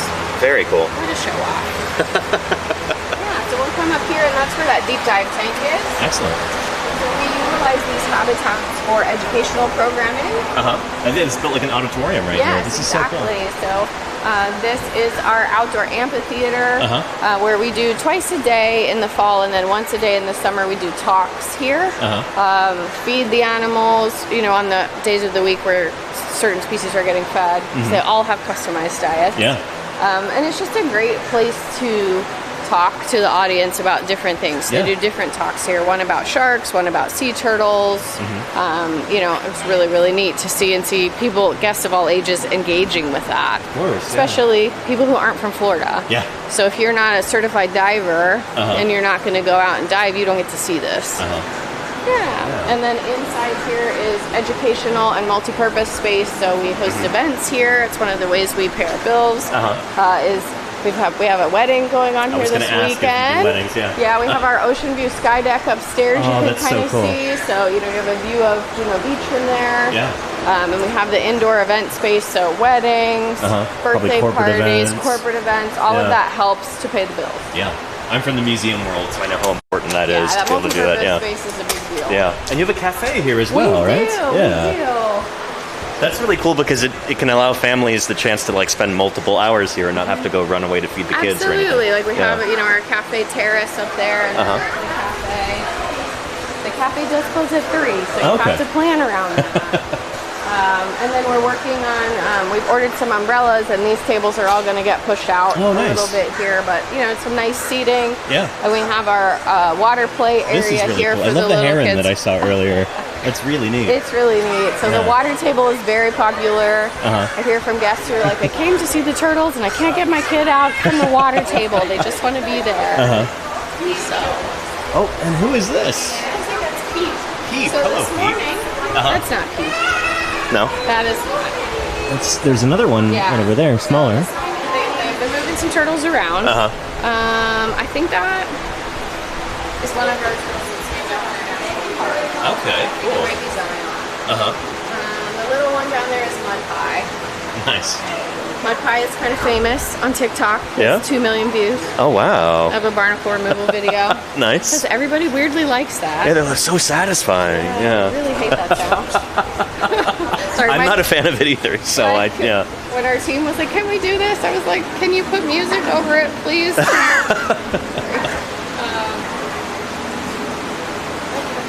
cannot read that sentence. Is that a number? One of our green turtles, we can see the shell now.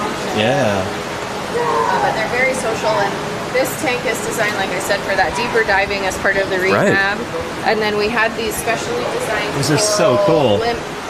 coral ledges, which again mimic that wild environment, so they can sleep under it. And they were made to be sea turtle proof. So even if we put a loggerhead in here, there's nothing for them to get snagged on. It's smooth under the inside. There's nothing for them to eat because they do, you know, explore their environment like we do. Flamingo. I never said that they were, you know, good at it.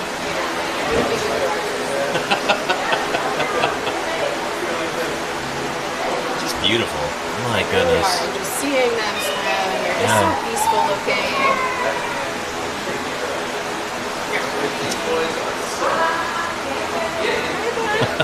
What are you doing? Yeah, that's my pie.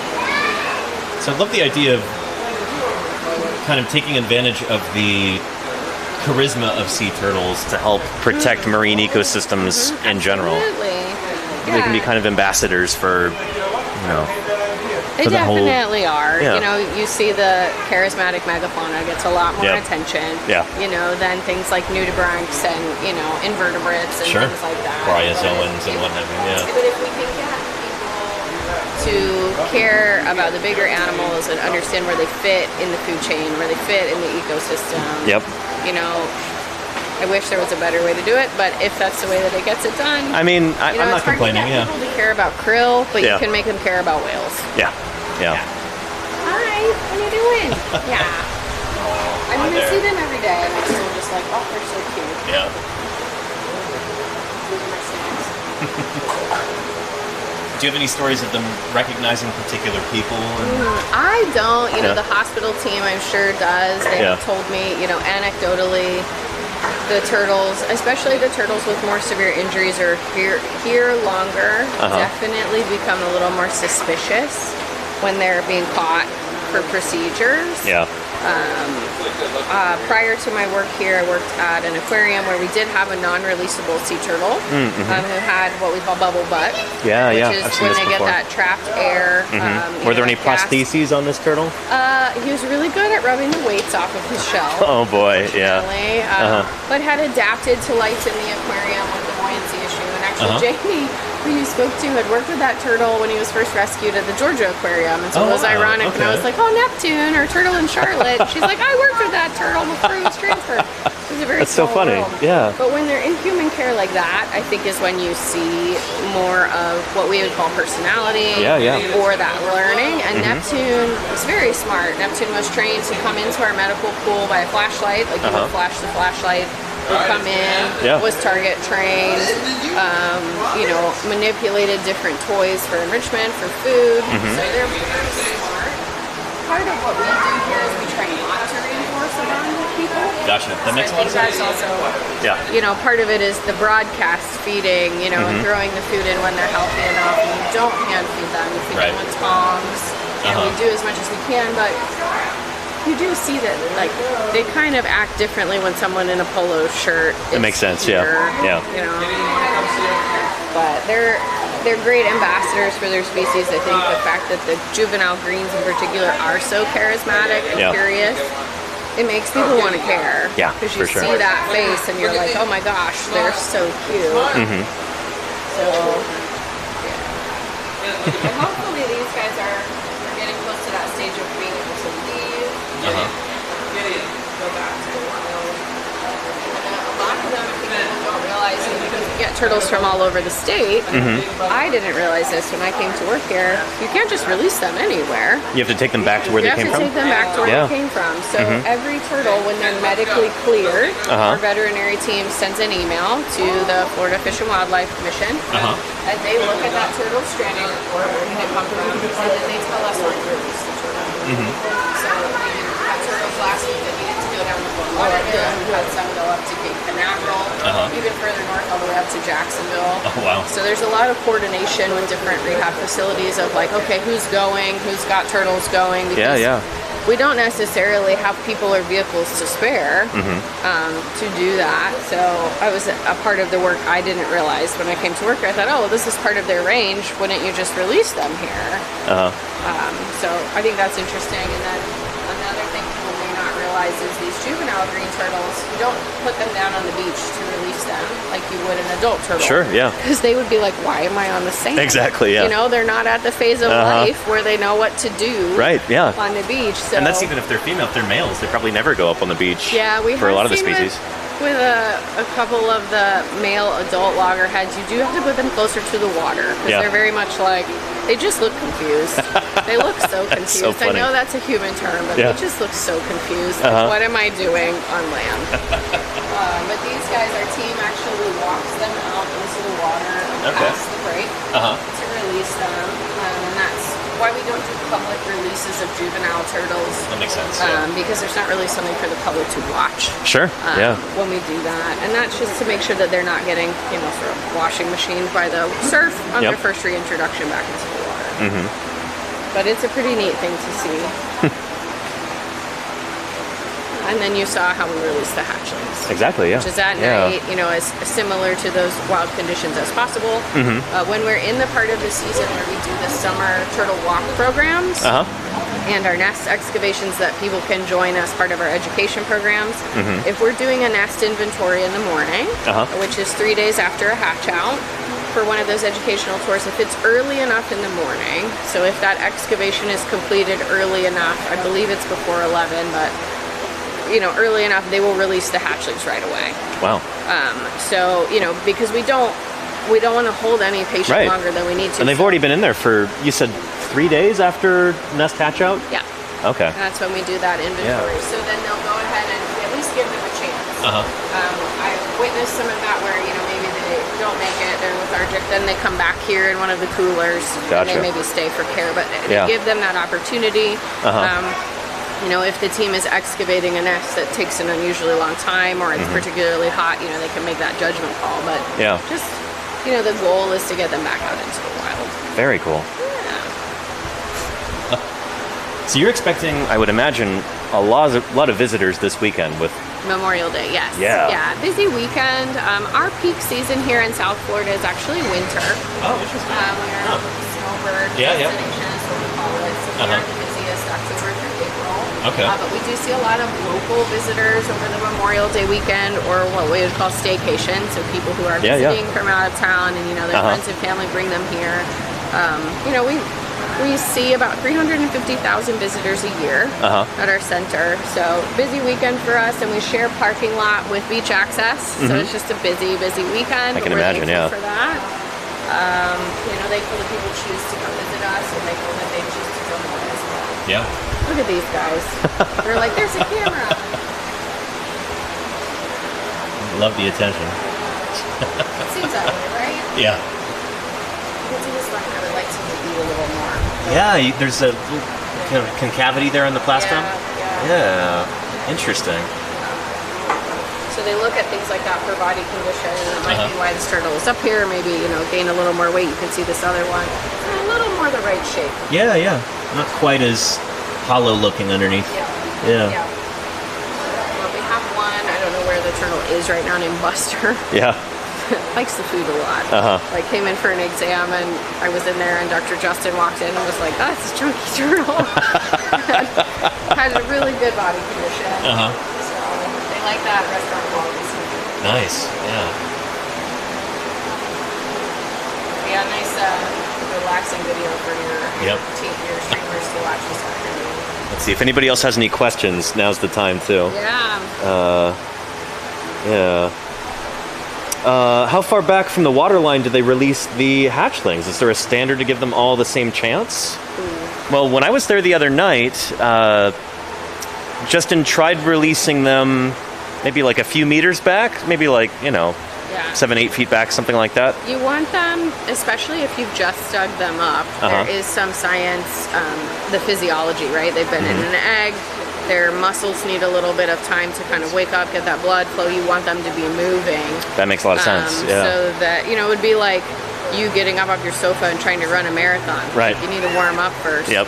So we want to give them enough space to do that, but usually have them close enough to the water that, we can maybe make sure they have a good chance. Yeah, so I guess it is kind of an opportunity to monitor them a little bit, and then there were a few who were kind of struggling, so Justin put them closer. Yeah, the leatherbacks I think really struggle. Yeah. You can tell with those long floppy flippers they have a harder time. The greens sometimes are so fast. It's unreal. Yeah, and then we have a couple of other ecosystem habitats up here. No offense to the fish, they're not as cute as the turtles. Except for maybe one fish we have who is a porcupine pufferfish. Oh, cool. Who I don't see at the minute because sometimes he likes to hide. Who are these blue ones here? They're so striking. He's having a nap. Oh, yeah? That's Walter. So he is enormous. He is. He's adorable. Oh my goodness. He's like a star. We have actually people on social media that if we don't post about him every week, they ask us how he's doing. So he's having a little nap at the minute. It's the biggest pufferfish I've ever seen. Wow. He's a porcupine pufferfish, so he's not even the biggest species. But you can see he's having a little rest, and we've got some beautiful Caribbean parrotfish. Are those the blue guys? Yeah. Yeah. I saw them kind of rasping at the substrate. Cool. Yeah. So they're responsible for a lot of the sand that we have here. Absolutely. Yeah. So eating algae off of reef systems and then accidentally ingesting coral and rock and pooping out sand. So if any of you in the chat have ever enjoyed a beautiful soft white sand beach, you have these critters to thank for that. Absolutely. Yeah. You can see some other fish in here. There is also a green moray eel in here, and he is just a master of hiding when he wants. He's very active in the morning. He's probably back, like there's rock work they can get into because again, we want to give them that choice to hide if they would like, so he's probably having his afternoon nap. Right. And then the third ecosystem we have is that brackish water ecosystem, so our mangrove habitat. This is where I was hanging out yesterday, is in the mangroves. Oh, nice. Yeah. Where'd you go? It was up near Stewart. Okay. Yeah. I'm familiar with that area, but so we've got some Atlantic stingrays in here. Look at you. Very cool. And then some look downs, some red drums, sheep's head. So, you know, a lot of the species that you would find in our intercoastal waterway. Yeah. Oh, what's happening, guys? Spadefish. The look downs are so funny. With the really, really long faces. Yeah. Like, it's a real creative name. Oh, they're so cool. We have our husbandry team who, you know, feeds these animals, but they also actually dive all of these bigger habitats to clean them. So they have a rotation during the week where they get in the morning and dive in. This is sheep's head who wants attention. So they'll get in there and dive and scrub and clean the tanks. Do they do that while visitors are here? And we usually do it in the morning because you need a compressor. What they actually do, it sounds really counterintuitive, is they use an underwater pressure cleaner. To spray and clean the rockwork because it's much quicker than doing it by hand. Yeah, and then it just kind of filters through. Okay, and then they'll do like a big water change. On the tank. Cool. Really neat. And then the only other areas I think, you know, in terms of a tour is inside in our One Ocean Hall. We have moon jellies, seahorses, and lionfish that our volunteer was telling you about when we got here. And then the rest of this, we have our cafe, our offices. And that event space. Very cool. Yeah, this is awesome. If you have to leave, I totally understand if you've got things to do. Okay, I just, you know, you tell me what else you need. Yeah. It would be cool to go see the lionfish and the moon jellies if you want to, I will warn you, the acoustics in there might not be the best. Okay, fair enough. But we're going to go see some leatherback food potentially with the moon jellies. Yeah. Although they like the lion's meat. Oh, cool. We can't have. Yeah. Obviously. Probably we can't too have big. a jellyfish system. Right. Oh, this is so cool. Yeah, so we actually also manage the Juno Beach Pier, which is right up the road, and we collaborated with a local photographer. His name is Lawrence Laderman, and he actually donated all of these photos of the pier for us as part of this installation, you know, just to talk about what we do at the pier, and then we have a screen here that talks about our Responsible Pier initiative, which is teaching anglers and pier staff what to do if they accidentally hook a sea turtle. Right. Because that is one of the threats we see to sea turtles is entanglement. Yeah. And because sea turtles are protected, you know, there was this long-standing myth that you would get arrested if you had hooked a sea turtle. And so people were cutting the line. Right. And then you're leaving this turtle with trailing fishing line or an adjusted hook or a hook in their flipper, and we really want to discourage that. So it started as a local initiative here at the Juno Beach Pier, but now 71 different piers across the country are participating in this program. That's so cool. Where their staff and the anglers are taught, you know, okay, how do you, if you're out, you know, here and you hook a turtle, you can't pull a 300-pound turtle up. So, you know, teaching them, okay, this is the kind of net you need to have and, you know, what to do and how to potentially walk it to shore if needed, who to call, all of that. So it's really amazing to see people participating in that and helping those animals. We had a patient come in earlier this last month, I think, Bunny, because Bunny came in around Easter.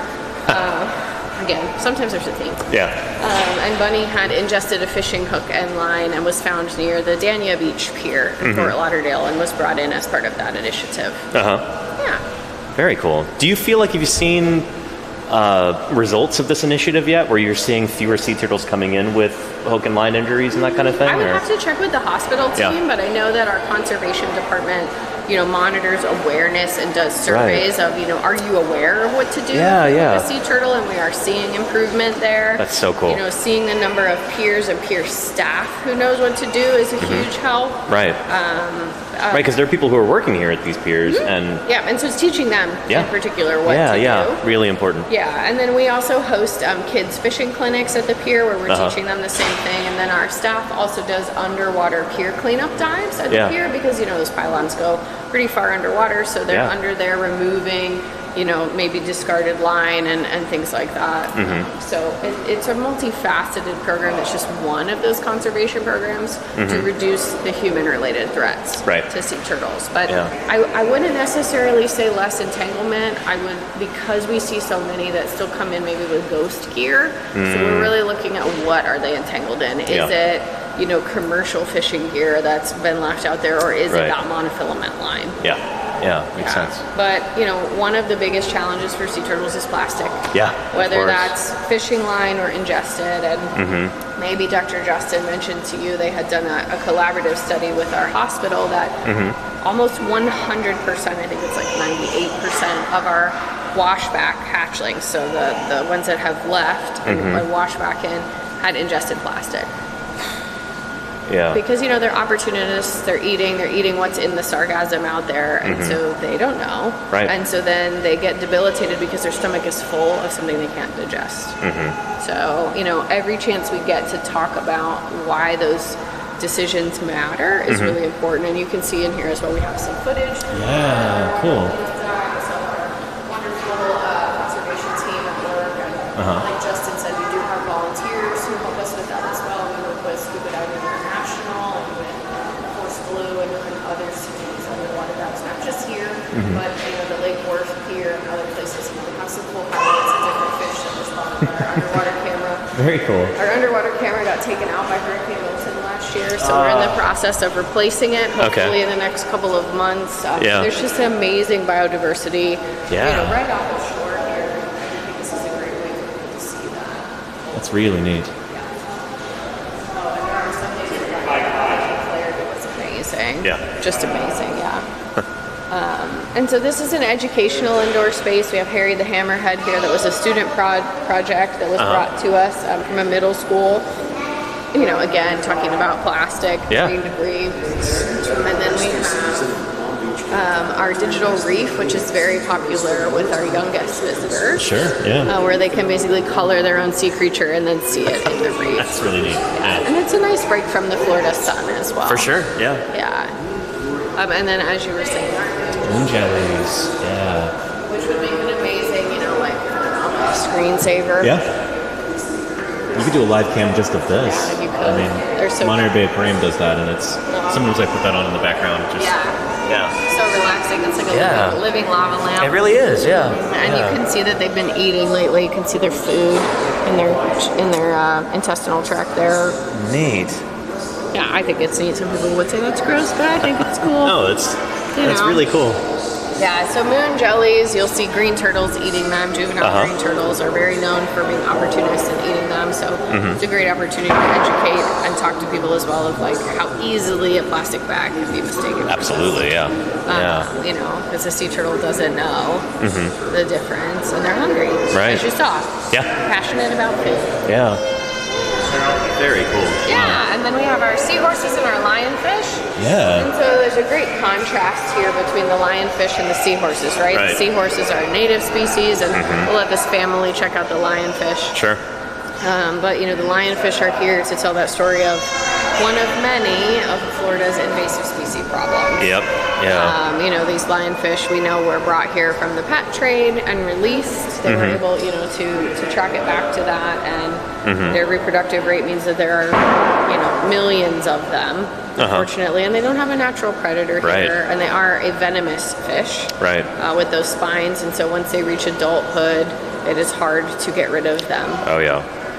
But there is a lot of education going on in Florida about that. There's even, diving contests now for removing them. Who can capture the most, Who can catch the most. There are restaurants serving them to try to give people a reason to, get rid of them. And, it's not their fault that they're here, but they are wreaking havoc on our ecosystem in terms of competing with native species for food, eating native species, and just that reproductive rate because they're from the Indo-Pacific region. Right. So they're just not supposed to be here. Right. And it causes a big problem. Like the spiny lobsters that you saw when we first came in are a favorite food of these guys, unfortunately, especially at their younger life stages. So it's just, wreaking havoc on some of those native species. Gotcha. But they are a beautiful fish. Yeah. These guys are, safe from being on the menu somewhere. Lucky but them. But they're a great education talking point. Exactly, yeah. Yeah, kind of unwitting ambassadors for let's keep these guys out of these ecosystems. Yeah. Because unfortunately, that's just part of the news here in Florida is, what animal has somebody released here that now is, python or iguanas or lionfish or the Muscovy ducks. We have it all.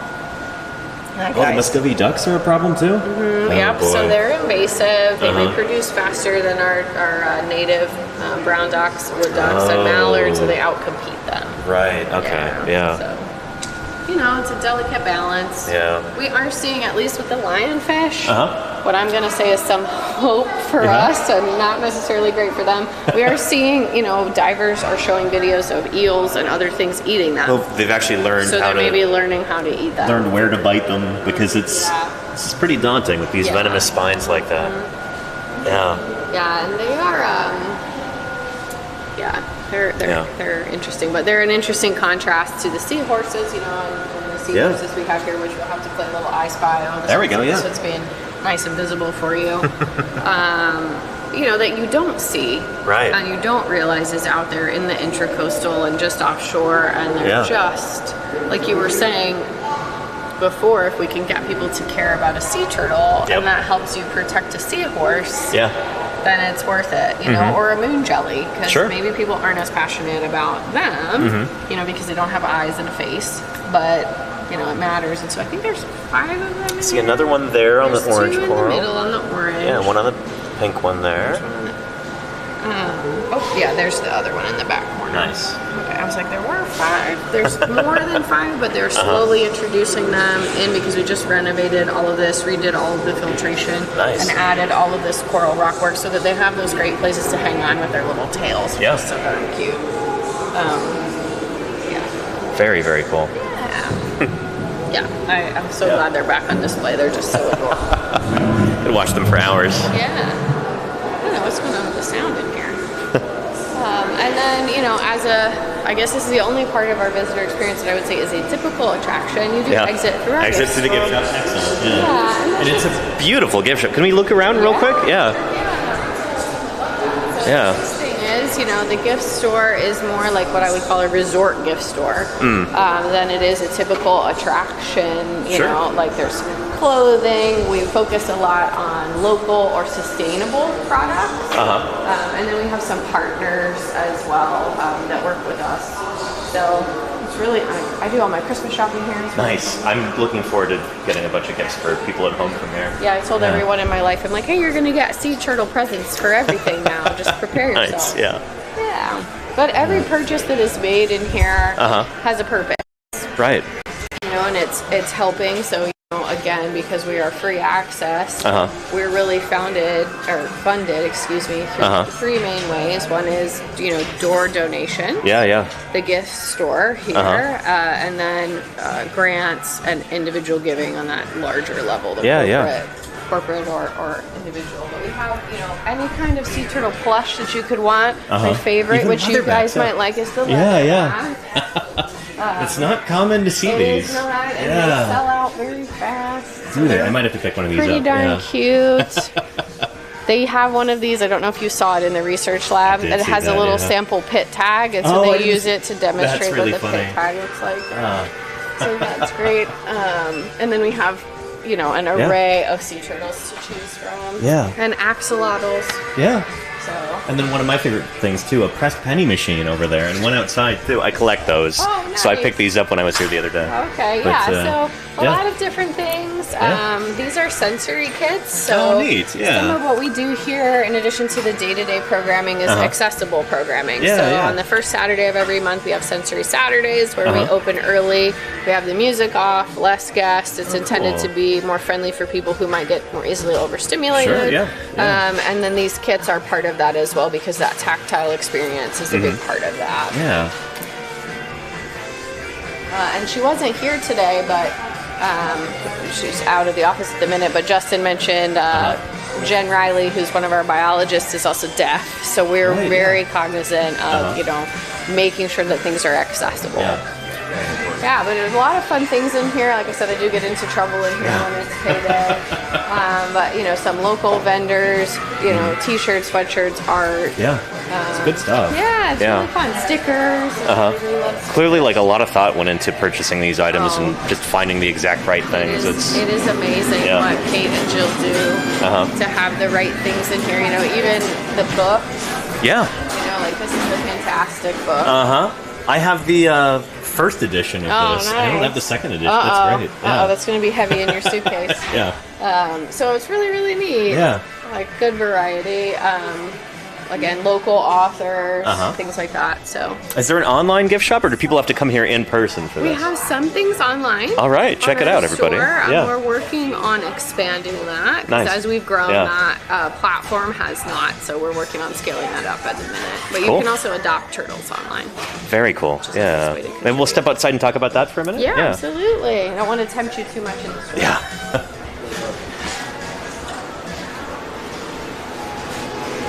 Cute.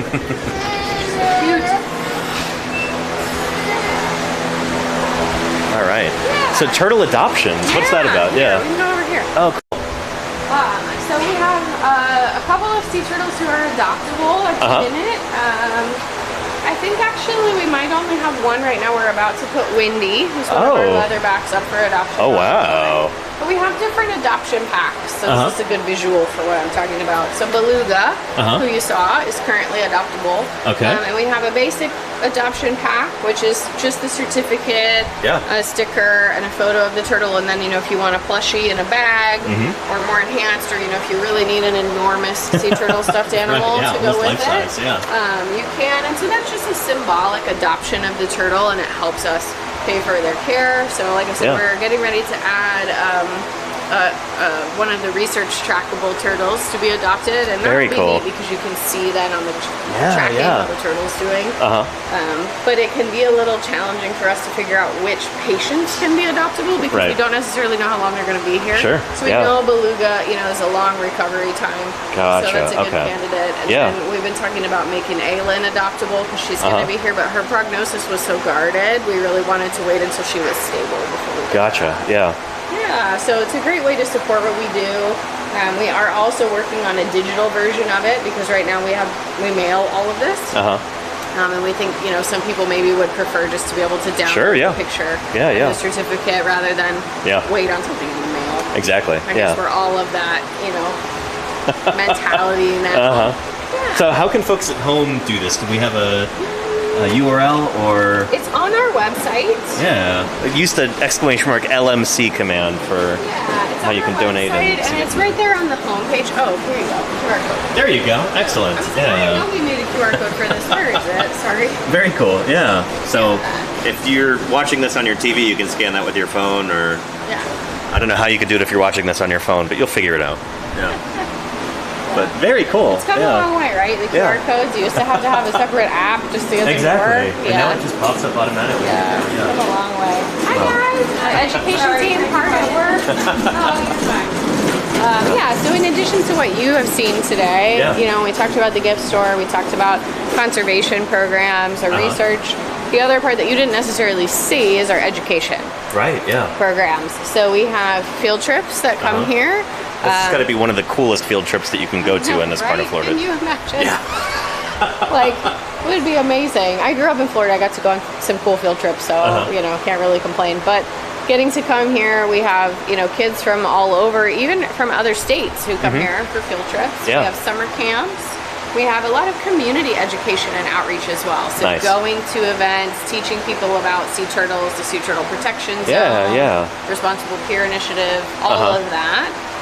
We do categorize all of that and track it every year. So we teach between 80 and 90,000 individuals a year about marine ecosystems and sea turtles through programs here on campus, like our summer camp and our field trips, and then the community outreach as well. We saw that vehicle up front. Is that what you take to the education vehicle is up front? To farmers markets or setting up booths at various places? Absolutely. Cool. So they take that to outreach events that we do, summer community events around this area, even as far as the Tortuga Music Festival in Fort Lauderdale. Oh, cool. Okay. Part of their conservation community there. And then we also have a bigger vehicle that you probably didn't see that is our Oceans of Opportunity bus. Where we actually bus in Title I students from across Palm Beach County who otherwise would not be able to afford to come on a field trip here. And they're paid through a foundation scholarship that we have. Very cool. Which is amazing. And those are kids who never seen the ocean, let alone a sea turtle. Right, and they're growing it in Florida, and they've never seen the ocean. They can be, schools can be 3 to 5 miles from the ocean, and just, based on their economic status, it may not be an option for them. Yeah. So being able to bring this to them or bring them here is really important for what we do. Very, very cool. Yeah, so the education team, I mean, those guys are also heroes. I think, going out, educating people, sharing what we do, getting people excited about it. It's really neat to see. Awesome, yeah. Before I let you go, what are some ways that people at home can support Loggerhead Marine Life Center? And if folks might be local, what should they? I don't know. If you live in Florida but you've never been here, never heard about this place, how can they participate, or are there volunteer opportunities? Are there ways that they can contribute in other ways? Great questions. Yeah. So there's a lot of different ways you can help us. You know, right now, an easy way to help us is to vote for us for that USA Today. Yeah, there we go. Let's get the link for that again. I know that sounds cheesy, but that kind of recognition helps us. For sure. It helps us with awareness, and that's the first step in getting people to support the work we're doing. Along the same line, an easy action is following us on social media and sharing our content, especially when that content is about how to protect sea turtles. Right, okay. Being able to share that messaging is such a huge help to us, because sharing, what to do to be a sea turtle safe boater, we need people to take action to share that, because the algorithms on social media don't like that as much as they like a cute sea turtle. Yeah. Right? Yeah. So that's a great way to help us. If you are local or planning on visiting, come visit us. Summer is a great time. I know it's hot, but it's great though, because you can participate in those nighttime turtle programs. Right. Yeah. So what kind of things can people do? Like, normally what I did is not going to be the typical sort of thing that people will be involved with, but close as you can get to that is our summer nighttime turtle walks, because you're going out with our education staff. You come here, you listen to a presentation in our auditorium while our staff are out looking for a nesting loggerhead sea turtle. Gotcha. Within a half mile of here, because we don't want to make people walk too far. And then if we have an individual nesting in an appropriate vicinity, then you get to go out and observe that turtle nesting. And that's all done under our marine turtle permit, with red lights, and it's done, not to interfere with the nesting, but that is as close as you can get. Legally to the experience that you had. And then similarly, we have evening hatchling releases. Very cool. Where you can see those hatchlings being released again at night with the red light. You see a presentation about it. And then we have the nest inventories as well. Those are later in August. And they're not offered as many days of the week because they are very labor intensive. I can imagine, But you're with our education team and you're seeing a nest inventory. So that excavation 3 days after, hearing about and participating in counting which eggs have hatched, which haven't. Do you see signs of predation? How do we tell what kind of predation? So it's really an amazing learning opportunity. And sometimes you get lucky and there are hatchlings still in there. Right, yeah. So some then live baby sea turtles. See live baby sea turtles. So I think if you're able to travel in the summer, like, those programs are amazing. I know when I was a kid, that made a huge impression on me, not here, but up closer to where I was from. Cool. And then, other ways to support us is you can donate if you can. If you're interested in volunteering, there's a couple different ways to do that. The least commitment, I would say, is every Saturday morning we have a beach cleanup. Oh, nice. Here on Juno Beach. So that's free. We just need people to register so we have the right amount of supplies. It's an easy way to participate. Otherwise, our volunteer program, those 400 people who help us do this every year, that is more of a commitment where we need you to have a regular shift, at least a 6-month commitment of being able to be here on a regular basis. So I know not everybody's able to do that. Is it pretty competitive? Is there a waiting list for that?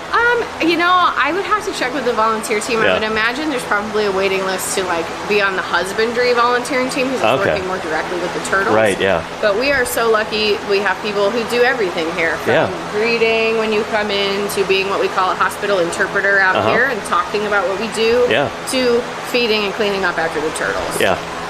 And even volunteering in the gift store as well. So, it really, it takes a lot of different skill sets to run this place.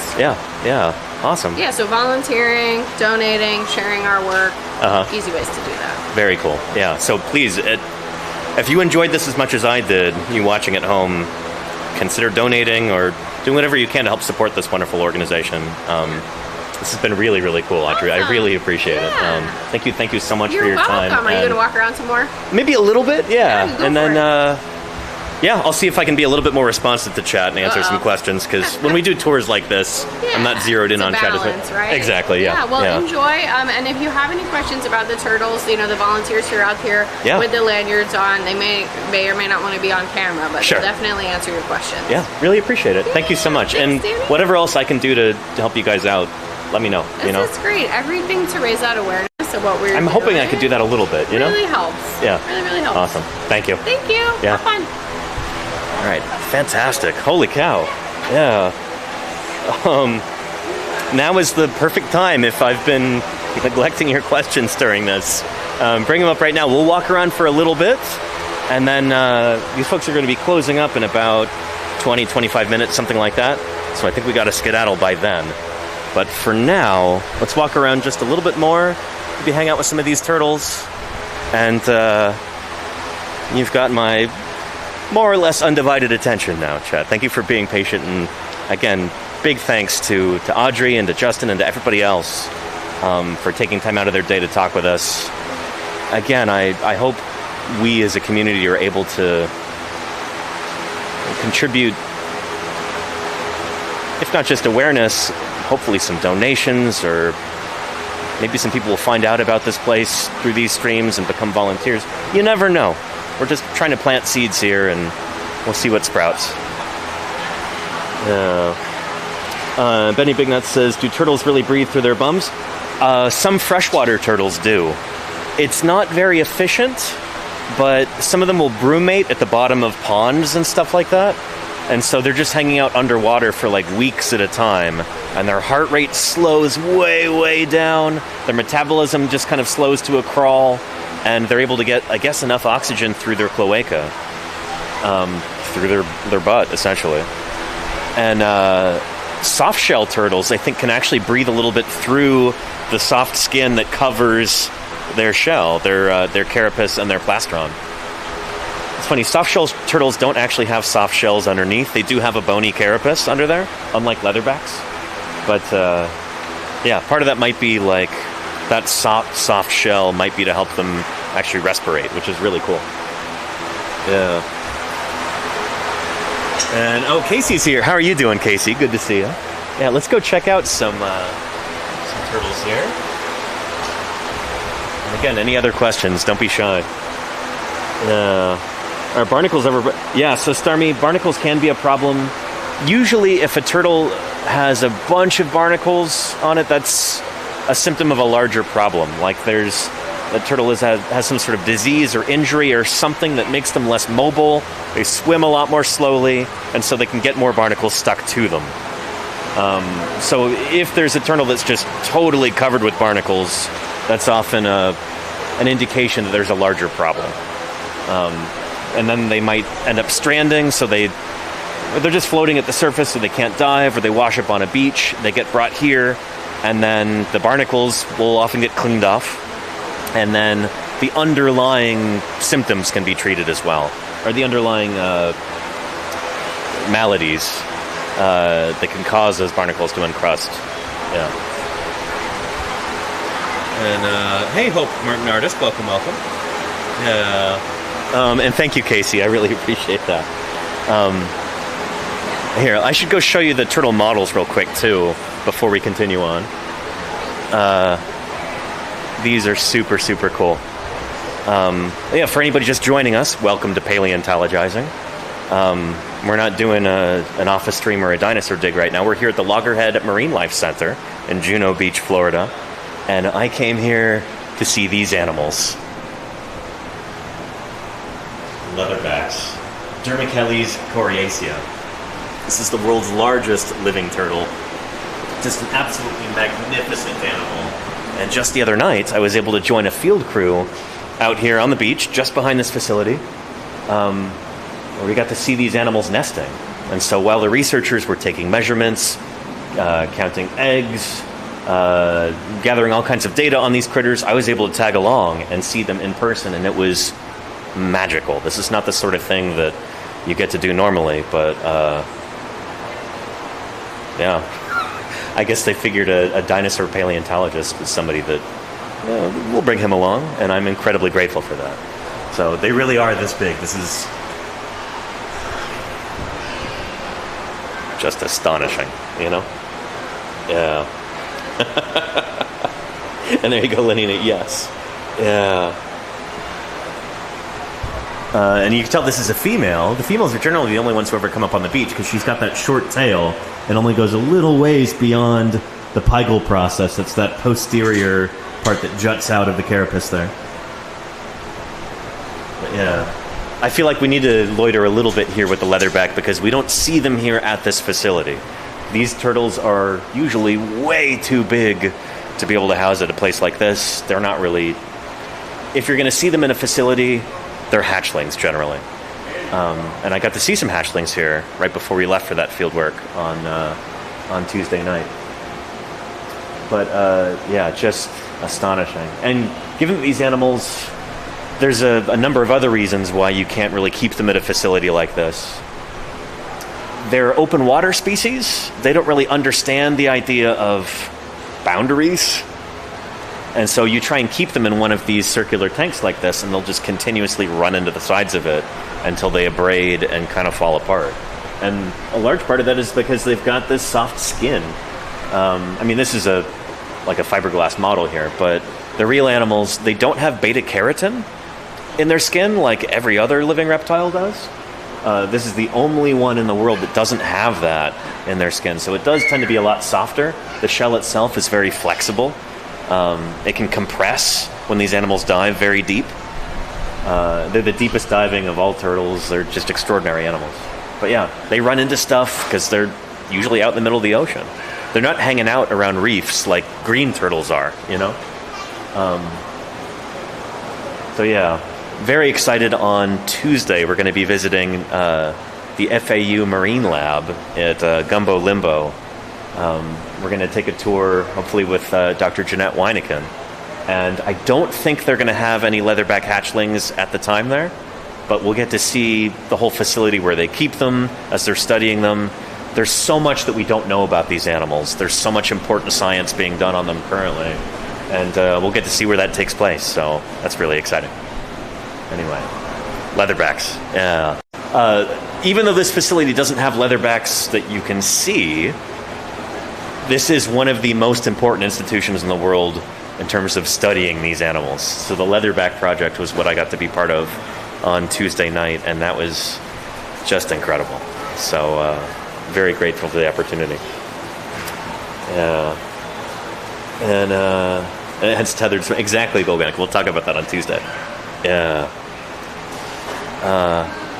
And thank you, Casey. I really appreciate that. Yeah. So let's see if we can take a look at some more of these turtles real quick.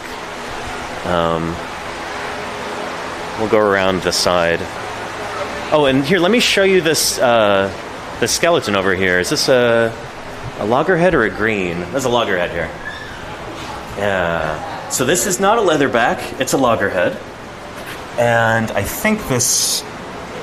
Yeah, that may have sunk down a little bit. I don't think their neck is normally that long. But, yeah. But as you can tell, they have that hard carapace over the top. So we've got bones there. It is semi-reduced, so there is some flexibility to the shell. The carapace on top and the plastron underneath. But it's not like a leatherback where it's just ribs, you know? Very cool. Oh, and I wonder here, pop quiz. Dinosaur question here. You ready? There is a dinosaur from the Hell Creek Formation who, in the original descriptive paper, the team accidentally included a prominent turtle bone, claiming that it was an entoplastron from a turtle. So that's that front part of the plastron there. See, it's kind of boomerang shaped. And it's got that prong that sticks up. It's almost W-shaped right here. That's called the entoplastron. And so, again, this is like a crossover with dinosaur paleontology. Who can tell me the name of that particular dinosaur where the team made a goof. They accidentally included the entoplastron in the description. Does anybody remember that?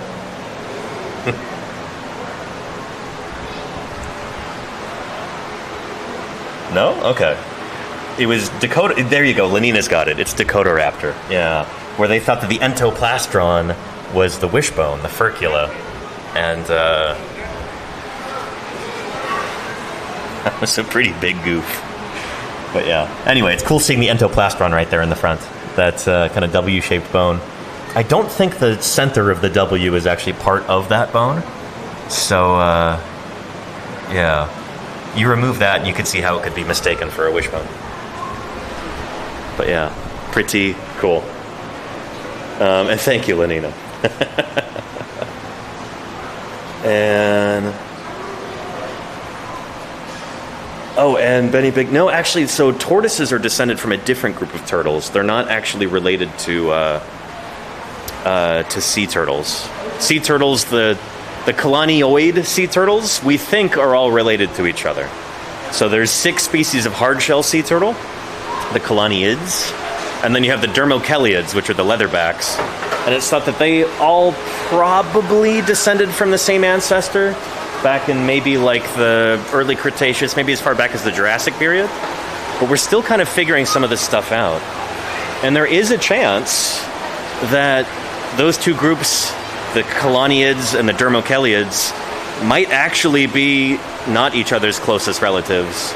There is a chance that the Dermocheliids, the leatherbacks, are related to like the giant Archelon that we saw earlier.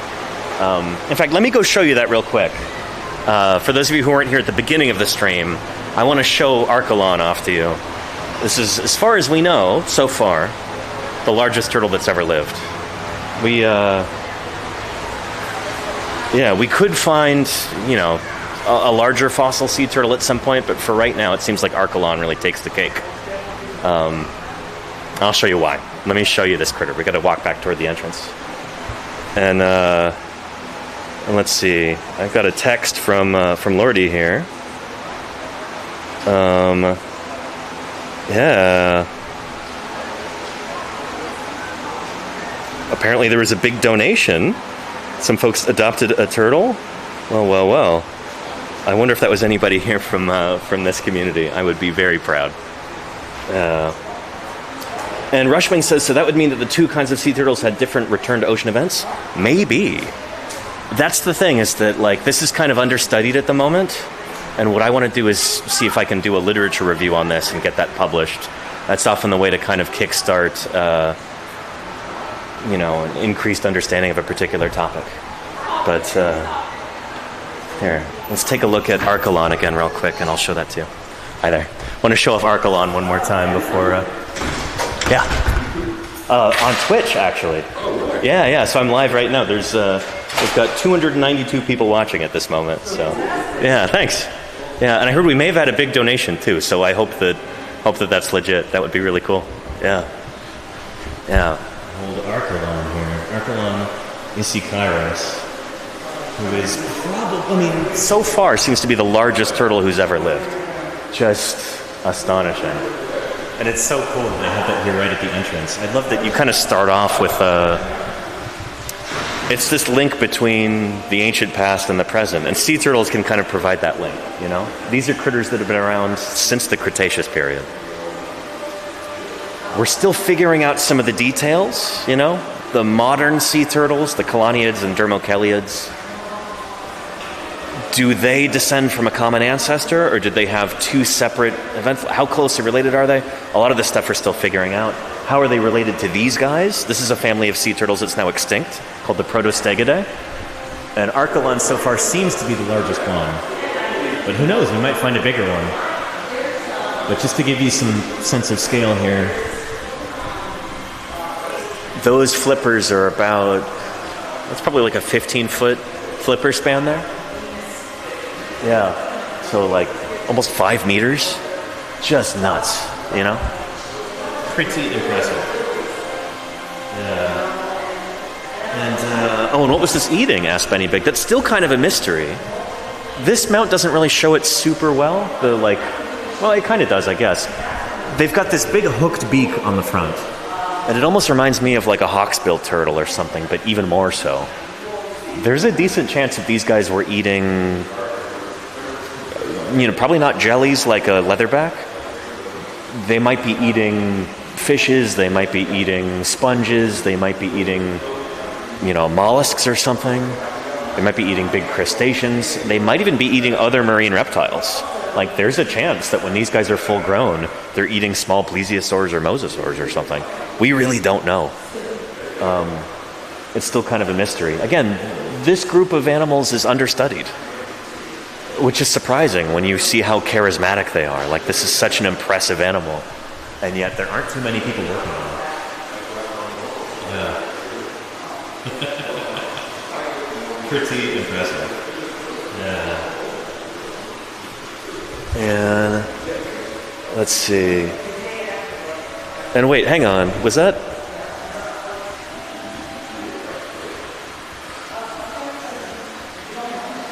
Was that you, Mr. Twinkie, who made the donation? Holy cow! Thank you so much, the Mr. Twinkie. Adopted a turtle and donated a total of $750. Thank you very much for that. That money's going to go a long way. Really appreciate that. And also, that makes this stream worth it, I feel like you're making me look good. I really appreciate it. Yeah. They should put your name up here. I don't know how much these folks donated, but to me, your name is up there, Mr. Twinkie. Can we, mods, you can do a VIP, right? Can you do one for the Mr. Twinkie? I'd appreciate that.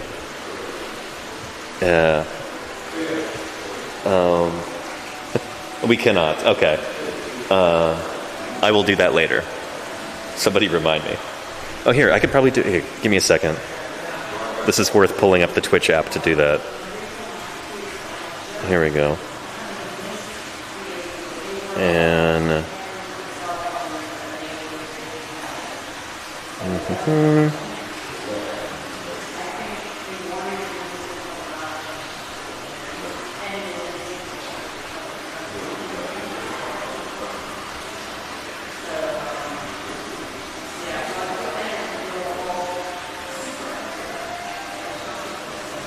Did I spell it wrong? What's going on here?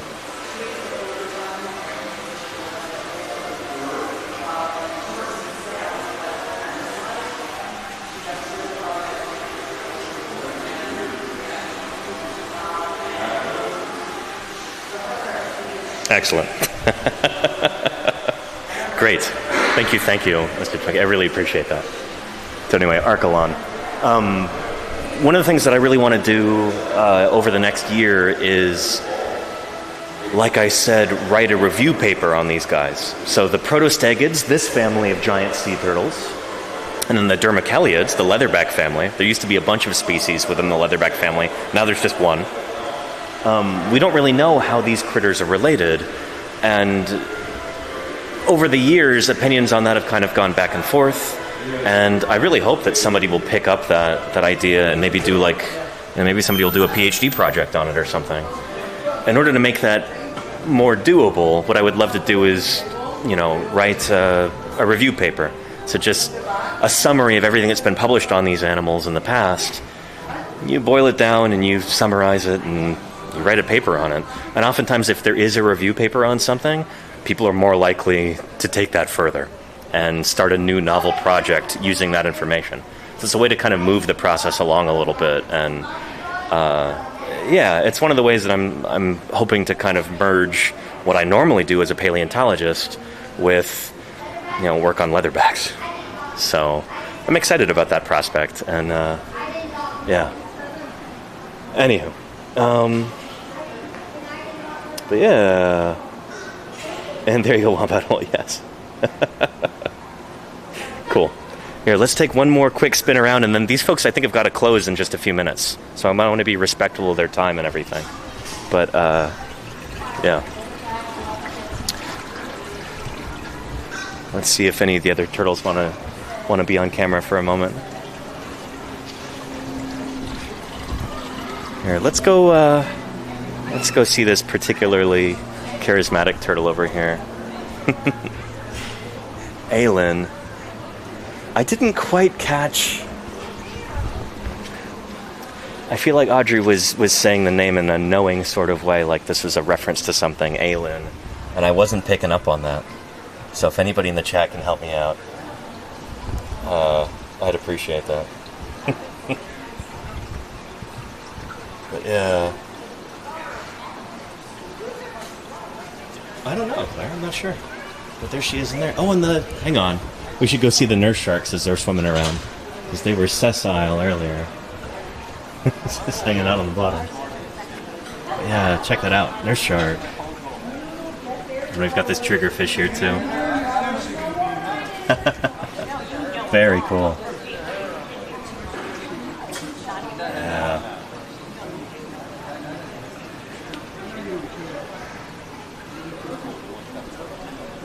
Is that a character from Baldur's Gate? Really? The game? Oh, nurse shark. Cool.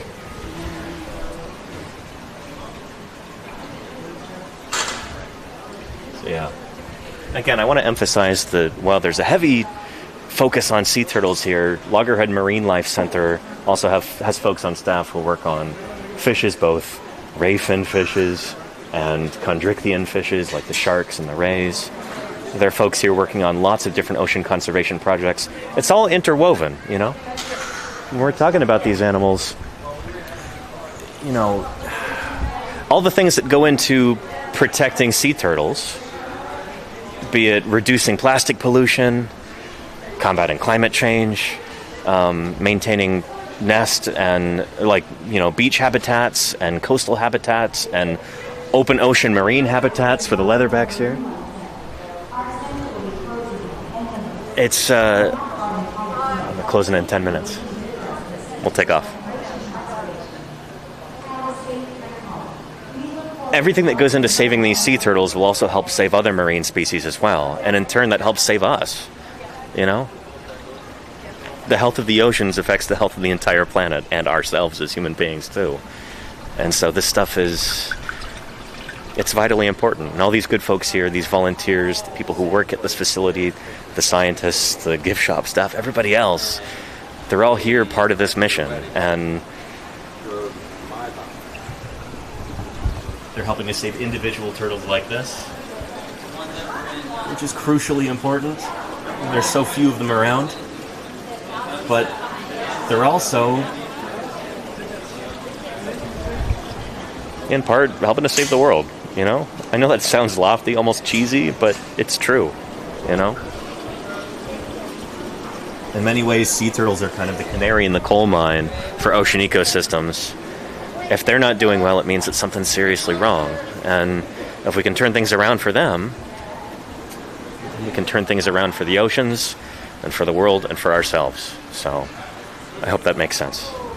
Let's go ahead and I'll take off over here. I'll have to come back to the gift shop a different day, I think, because I definitely want to pick up a few items for the folks at home, for my friends and family. But yeah, cuttlefish merch. Oh, I bet you they've got some, Lenina. Yeah. Oh, and very cool, Nordic Ale. I'm glad you enjoyed. Yeah. Here, let's go ahead and exit over here. There, please use this door. Will do. All right. And we'll head out. Thank you again. Appreciate it. Thank you for everything you do. All right. So this is the Loggerhead Marinelife Center. If any of you are ever in this part of Florida, or if you want to plan a trip to this part of Florida to be able to visit here, maybe do a beach walk, do some of the turtle events, there's so many different cool things that you can get involved with. What a world-class facility. What an honor to be here. And what a privilege to be able to share it with all of you. My heart is full. I don't even know what to say. This has been the trip of a lifetime so far. And again, if anybody wants to help out this organization, you can type out the !LMC command. We've already got that. Thank you, Charlie's Dragon. Excellent. Yeah. And the trip isn't over. There is a chance I might be doing some streams over the weekend. We'll see if that works out. But I'm planning to do a tour of the facility at Gumbo Limbo. This is the Florida Atlantic University lab there with Dr. Jeanette Weineken. Yeah, we will see the room in which there have been more leatherback turtles than any other room on the planet.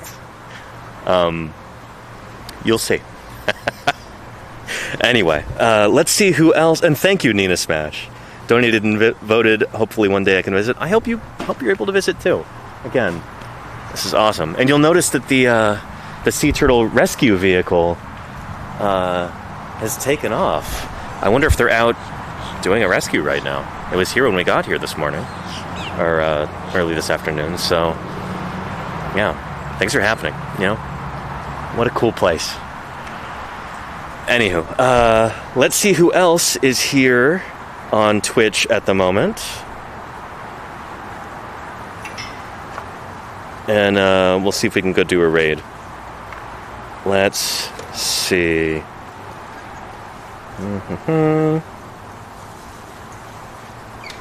Shark Geek is on right now. Excellent. Let's go raid into Shark Geek, whom I was hanging out with yesterday. He took me out on a tour of the mangroves with some friends, and that was amazing.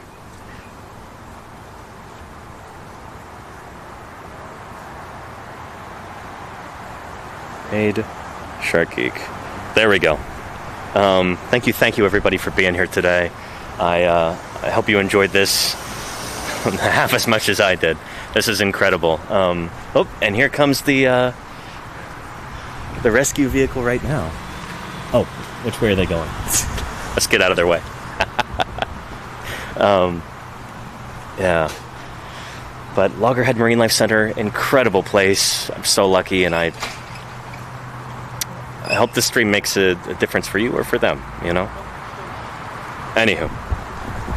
With that said, let's go right into Shark Geek, who he's trying to do ocean conservation here on Twitch, so very appropriate target for our raid. Let's dive in, shall we? I'll see everybody later. Thanks for being here. Take care. See you Tuesday. Bye-bye.